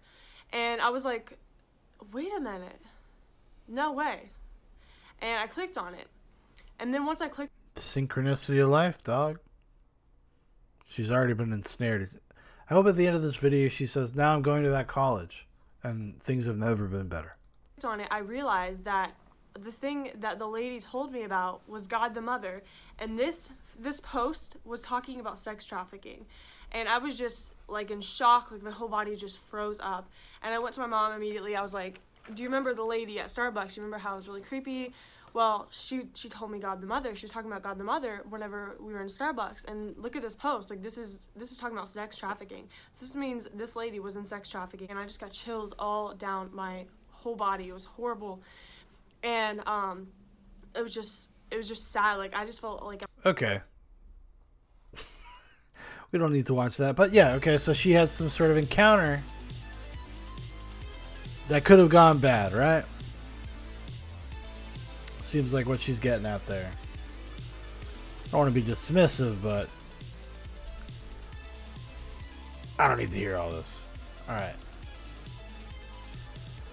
Any more God the Mother stuff that like is we can check out this Vice documentary from 3 weeks ago. So this is current Mother God cult with new info I've never shared before. Yeah, so this seems like the new grift for a lot of these Christian YouTube dudes, especially this guy Mike Winger.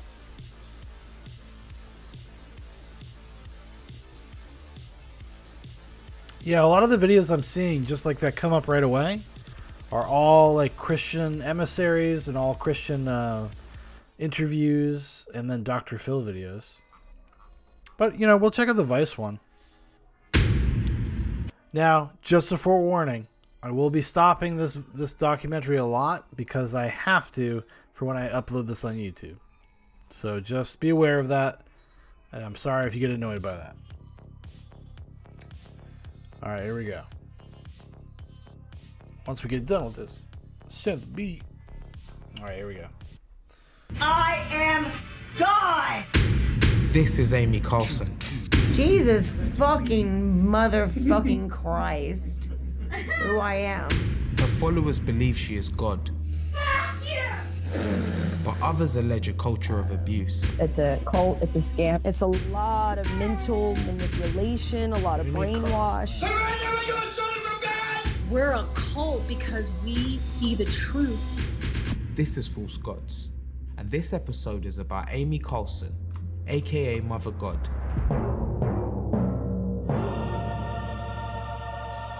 For 15 years, Carlson has led a group that today calls itself I looked up the name Amy Carlson. I guess I have to add Mother of God because there's an actress also named Amy Carlson. Love Has Won. The dozen or so core members live shacked up together in an incredibly stressful house in Colorado. I'm grateful to have these moments, to be able to express myself. The web-savvy New Age outfit used daily live streams to recruit followers from across the world, who donate regularly to keep the group afloat. These broadcasts claim everything society teaches us is a lie. As long as you choose love, you're always going the right direction. The group is facing accusations. So you have like this kind of like phony love cult led by what seems like, just from the little snippets I've seen, a schizophrenic person who drinks alcohol. Hey-o! Did they say this is in Colorado where this is happening? At least where this Amy Carlson woman is. Of fraud, brainwashing, and abuse. Yet his followers seem to genuinely believe that Carlson is a divine being. She didn't. What I really hate about fucking Vice is all like the cool fucking in studio. Look, there's the viewfinder. There's the fucking desk. Here's a floating shot. I cannot stand that shit. Just make a fucking you just have the dude talking to the desk. Just have the ego programming like we do. Someone needed to break out of it first. Mom just was in full consciousness from her whole life. She earned where she is at consciously. And that's really why, you know, she just is the example, because we are not at that consciousness level. Nowhere near. Love. That's what I tell my family all the time. I'm like, you're just like, they're like, you know, isn't it kind of weird that everybody thinks that like they have the same problems with you? I'm like, yeah, because you're all the same kind of idiot. You're all the same kind of dummy. Can't be me. Higher consciousness level. That's all it comes down to, really. Fundamentally. Love Has Won say Carlson has been trying to save humanity for 19 billion years, reincarnating over and over. They say that she birthed all of creation and will soon lead 144,000 chosen ones from this tired old world into a new mystical fifth dimension. But it's not hard to find people whose lives have been shattered by Love Has Won. So let's call it what it is, a cult. I do feel that it's a cult, it's a scam, and nothing will be able to change my mind that it's not a cult. We're a cult because we see the truth. So they call themselves Love Has Won. That's the name of the group. It seems like it has several different names. If all of those people they just showed were also part of this movement, whatever, this cult. Oh, that's interesting. And other people can't. But apparently, if you follow the collective mentality and you follow what everybody else is doing, you're not a cult. But why? It's a group of people who all believe the same insanity. The collective all believes the same insanity, but yet they're not called a cult. We're called a cult of what, love? Love Has Won has a revolving cast of 20 full-time members. All have left their old lives behind to join Carlson. Purity.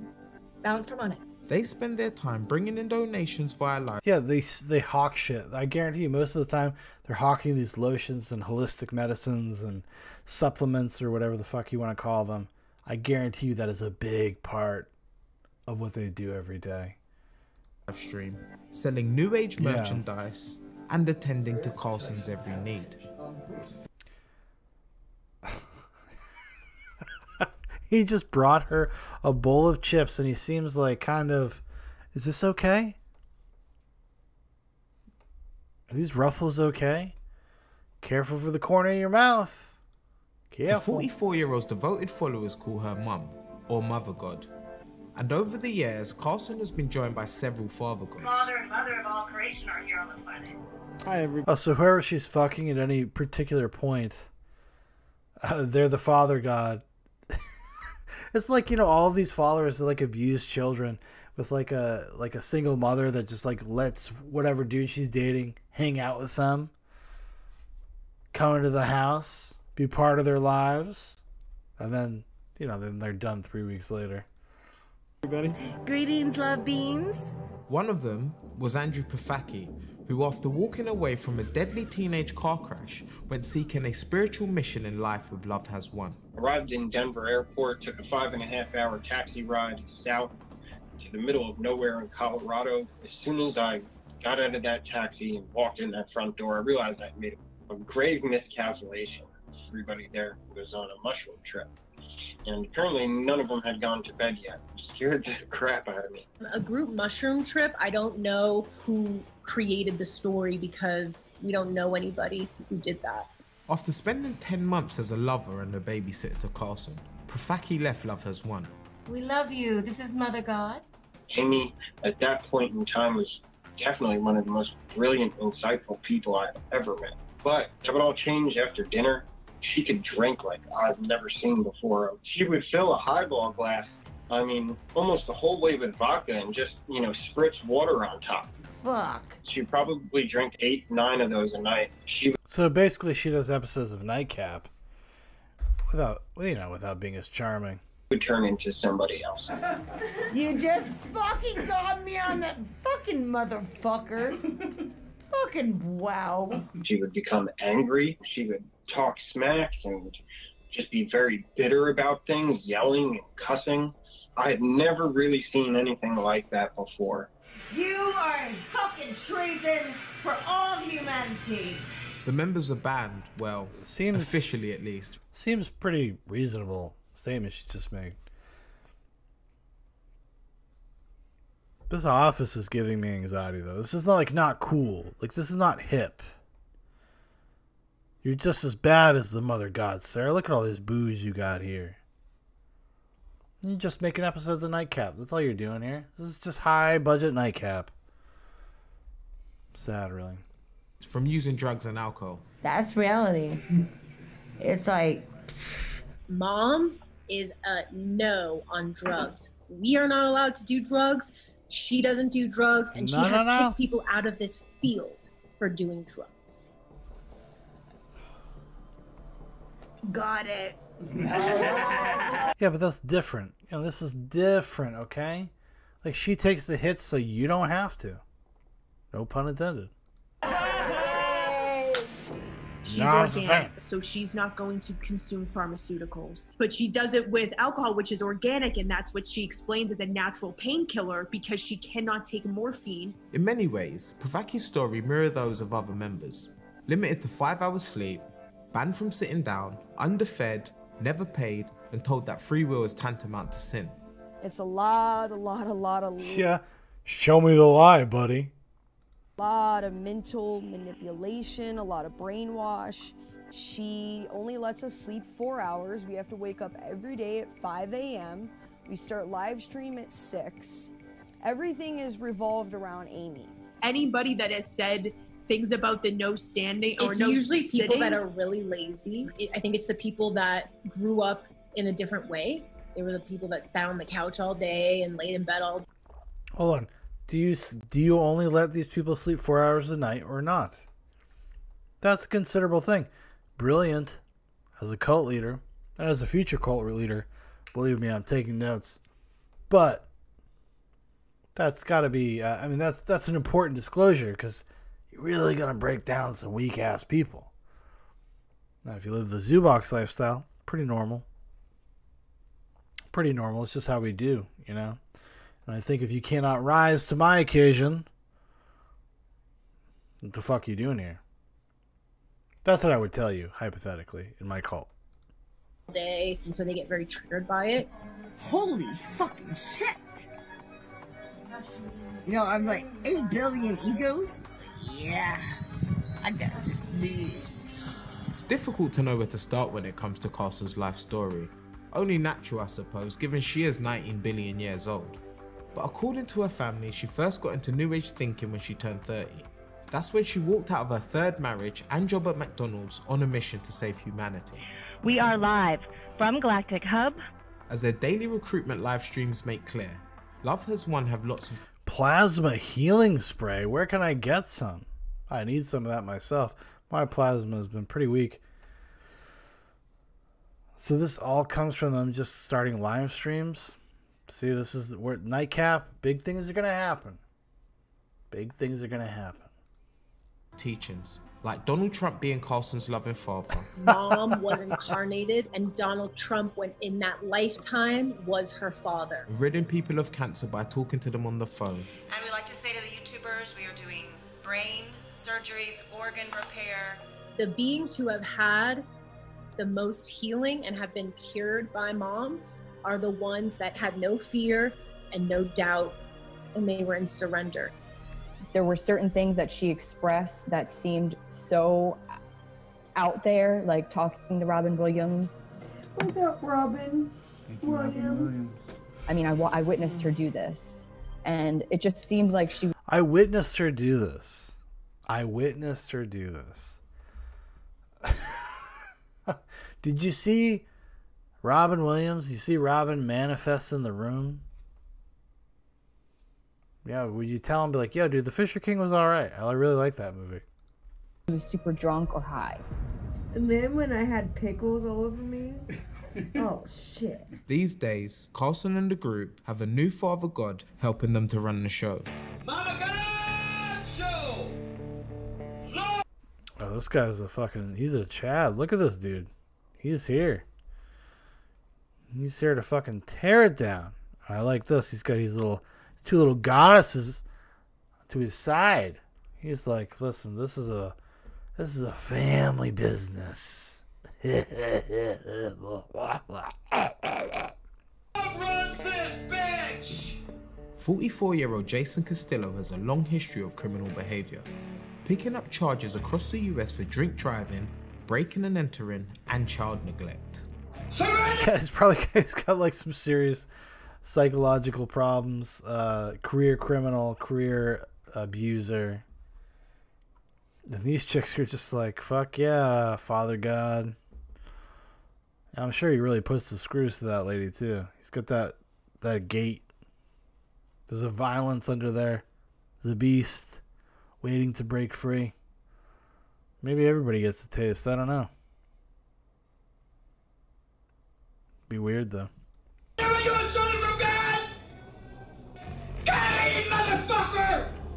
Castillo and Carlson work well together.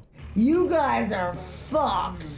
While she carries out her duties as Mother God, he takes the opportunity to dish out some unwarranted discipline.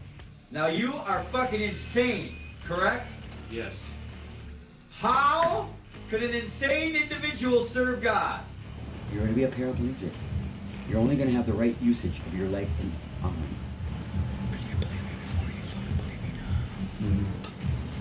A series of disturbing videos emerged of them tormenting a cult member for the mortal sin of bringing Carlson meatballs for dinner instead of chicken parmesan.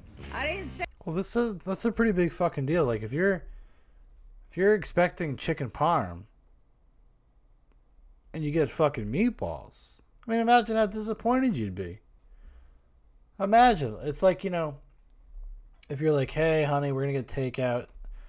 Yeah, you just order for me. You know what I want. Like, I want the chicken parm. And they're like, oh, okay. And they hit the fucking meatball button. And then it shows up. I mean, what else are you supposed to do other than just be an abject horror? I mean, if you don't show them the light right then and there, how's there any hope for getting the order right in the future? You know? You know? Say meatballs. I love meatballs. But I didn't fucking say that! Chicken Parmesan! Carlson's followers and their precious financial donations are attracted by the image of her as a shiny beacon of purity, wisdom, and joy. But in recent videos, that's quite hard to spot. Okay, time out. Yeah, get this. Oh, kids having a moment. Get them the fuck out of here. We're live streaming, baby. We're live streaming. We're live streaming. She should know better, though. She should know that you have to live stream at night when your child is asleep.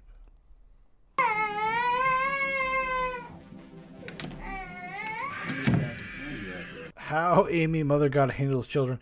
Is this a real? No, this is not real. This is just a fucking... Oh, okay. Come on, Vice. What was the real title of this? Small child... The closet door closed, small child inside. Is that really what happened? I mean, it doesn't seem out of the realm of possibility. But, like, why did you create this fake fucking video thing here? Like, this reminds me of, like, my brother Dan and I, Danimal from Zoobox Corporate.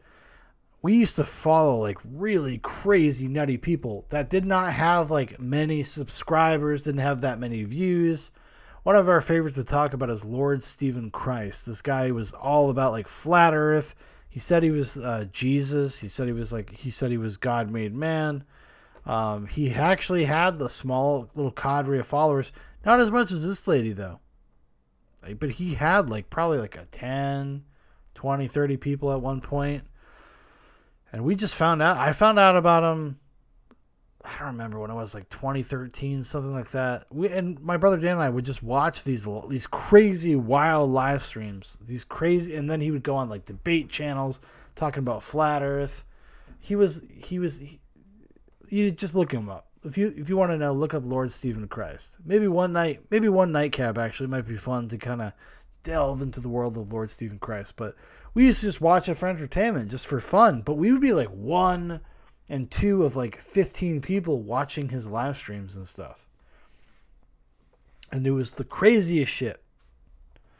And it was a lot of fun. So, like, if that was the reality for this, like, why misrepresent it by, like, making, I don't know. You know, I'm probably being unfair. It's probably a production thing. Maybe they didn't have a screen grab of the whole screen, obviously. But it seems a little...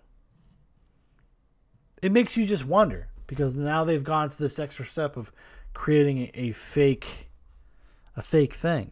When I feel like maybe you didn't have to. Unless these videos don't exist anymore.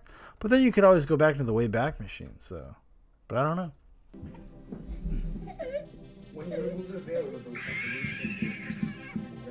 Love Has Won claims to be built around a loving, caring ethos.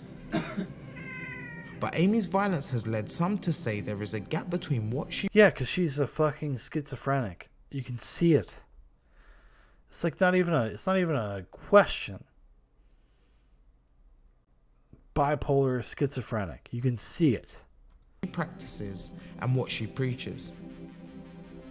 All exacerbated by her alcohol consumption. It's like, this is not even... You don't need Dr. Phil to figure this out. You just see a few clips. You see some of her behavior. And I'd say, like, you know, I'm not an expert. I'm not a doctor. That's not what this is. But it seems pretty obvious, don't you think? Mom literally is the planet. So all those lower emotions, all that lower stuff, hatred, violence, judgment, all this stuff, it has to go somewhere. It has to get transformed. So she feels collectively all the collective emotions. She's hurt. She's hurt that we are embodying as a species who she created so much disrespect for her. Spiritual ego horse, done! So they embody it. They validate her evil behavior, her erratic alcoholism, her drug abuse, whatever you want to call it. They say, like, oh, this is a manifestation of how humanity feels about God. So that's why she's doing it. Because how can she can't help it. This is pure consciousness. This is pure experience. Just saying. Might want to think about that, guys. You're not connected to me. You're out. Thank you for your service. Like, this is exactly the same as Lord Stephen Christ. He acts exactly the same as this. This is like a mental disorder, behavioral disorder, whatever you want to call it. This is not a well person and is being, I don't know what you want to call it, validated for their insanity, for their problems. It's kind of sad. An important thing to remember is that it's not just those who join Love Has Won whose lives are put through the shredder. It's also the people they love and who love them. In 2020, Alex Whitten abandoned his wife, kids, and 6-figure salary to join Love Has Won. Days later, a search party found him wandering the desert, hallucinating, and naked with cactus needles in his feet. Sometimes people have... Okay, so you have like a well-established person who fucking is a moron. Like, you gotta be, you have to be. I don't even think it's people that are stupid. I think it's people that are desperate, people that are sad. Maybe they have their own problems, their own mental disorders, whatever you want to call them. Like, that get attracted to this stuff. Like, everybody wants answers. Like, and I get that. And I understand that. I appreciate that. I don't denigrate people for looking for answers, but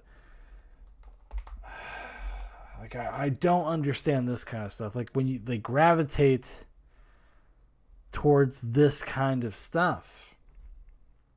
I don't know, and granted, I'm super new to this. I don't know the nuances. I don't know what their live streams are like. There was a time in my life where I would have literally spent hours just watching the raw footage. I would have just watched. I would have watched their live streams, and I would have listened to their Q&As, and I would have done all that stuff. I don't know if I have the energy now or the time, really, honestly. But it's I know that it's a lot more complicated, but it's generally people that are on the spectrum. There's people that already have problems. That's what I've seen in my experience watching this kind of stuff unfold, even on a small level. Like that Lord Stephen Christ thing. I followed that dude for like years. Not because I didn't believe it and buy into it or anything like that, but like it was just fascinating to me. Because I saw a lot of people that did. Well, when I say a lot, I mean like 15 people. And a lot of them had a lot of problems. And they were being taken advantage of. I can't imagine this is much different. Have a very quick awakening. And if anybody's ever experienced that, it can be a bit disorienting. Because you just all of a sudden open up to all this spiritual energy, and it can be overwhelming depending on your being. But ultimately, we love Alex, and he has never actually done an interview or said anything. It's always been his wife and his sister.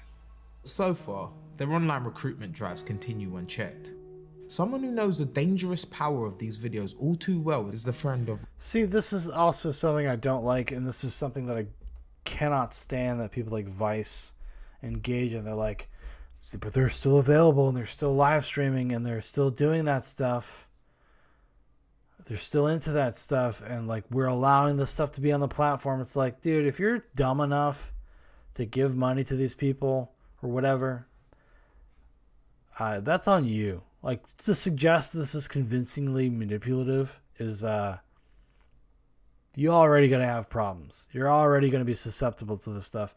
I don't think, like, being censorious fixes this problem or helps educate people. Honestly, you start pulling this kind of stuff off, it is going to take the small minority of people, the 50 to 100 people that would actually want to engage with this seriously, and they're going to think that they're going to think it's true. Because they view it as oppression. And this is not rocket science. It's not some sort of revelatory way of looking at this shit. It's just clearly what it is. And it's fucking annoying that they say this so coyly too. They say it so coyly, like, this stuff is still freely available online. Well, so are Vice documentaries that go against what other people believe. There's plenty of fucked up Vice documentaries about lascivious behavior in people with an uncritical eye. Like, it's fucking, like, don't do that. Don't. Like, you can still report on it. Make people aware. Doesn't mean you need to be called to have it pulled off. That's not your fucking job, Vice. It's not your job, any journalist. Report. Witness. Don't be fucking calling for shit to be pulled off the internet. Regular live stream host, Lauren Suarez. They like to talk about karma. I don't know if I'm a big believer in karma, but I think that I really do believe justice needs to be served for what Amy has done to these people, these families, these friendships. She has, in essence, destroyed the lives of a lot of young people. Meanwhile, Mindy Boy has lost all hope for her brother Jason Castillo, aka Amy Carlson's current father god. I'm sorry, I'm not trying to be emotional. I'm happy to answer it, but I hope for Jason and the rest of his life, he can follow this group. The sister of the father god, this violent felon, Okay. And he can think he's Father God for the rest of all time.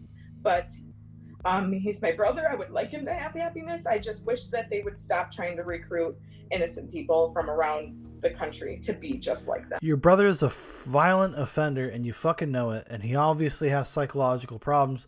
You should probably just say that. Just say that. My brother's got fucking problems. These are the kind of people that they prey upon. Don't give this fucking spiel about these innocent people that don't know any better. Like, no, it is a type of person that gets attracted to this. And when you say shit like that, it completely obfuscates the problem. It's really annoying.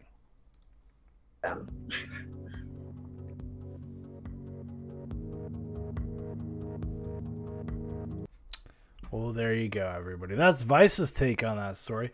So we will go look at what's going on in Hawaii.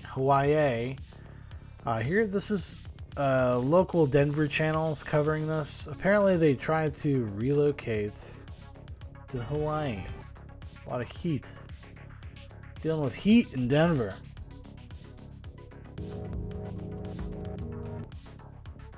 Dealing with some heat, so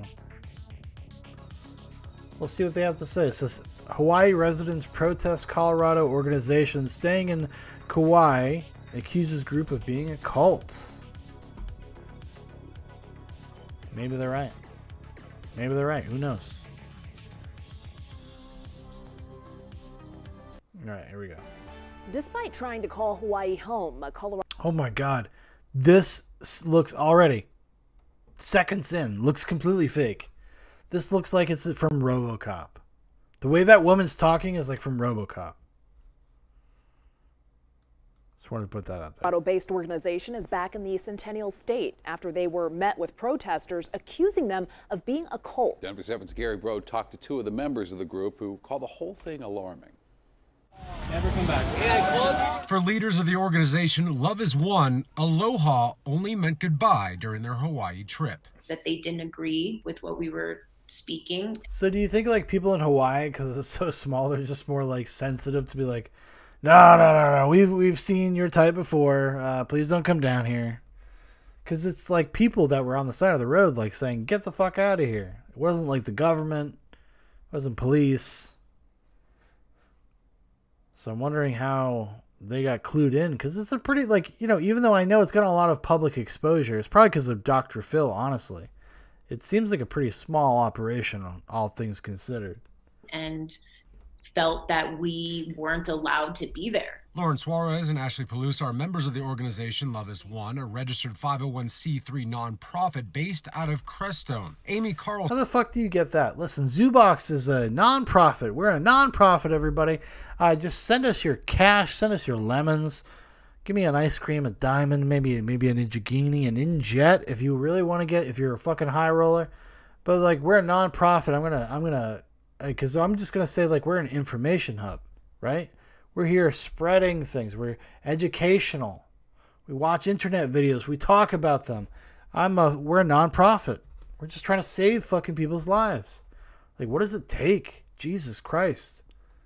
Carlson started the group 5 years ago and decided to take a trip to Hawaii as her health fails. She's paralyzed up to her chest. Her lungs are going at this point. Those within the group refer to her as Mom. To us and to everybody that supports the group, the team, she is Mother God, Mother of all creation, Mother Earth.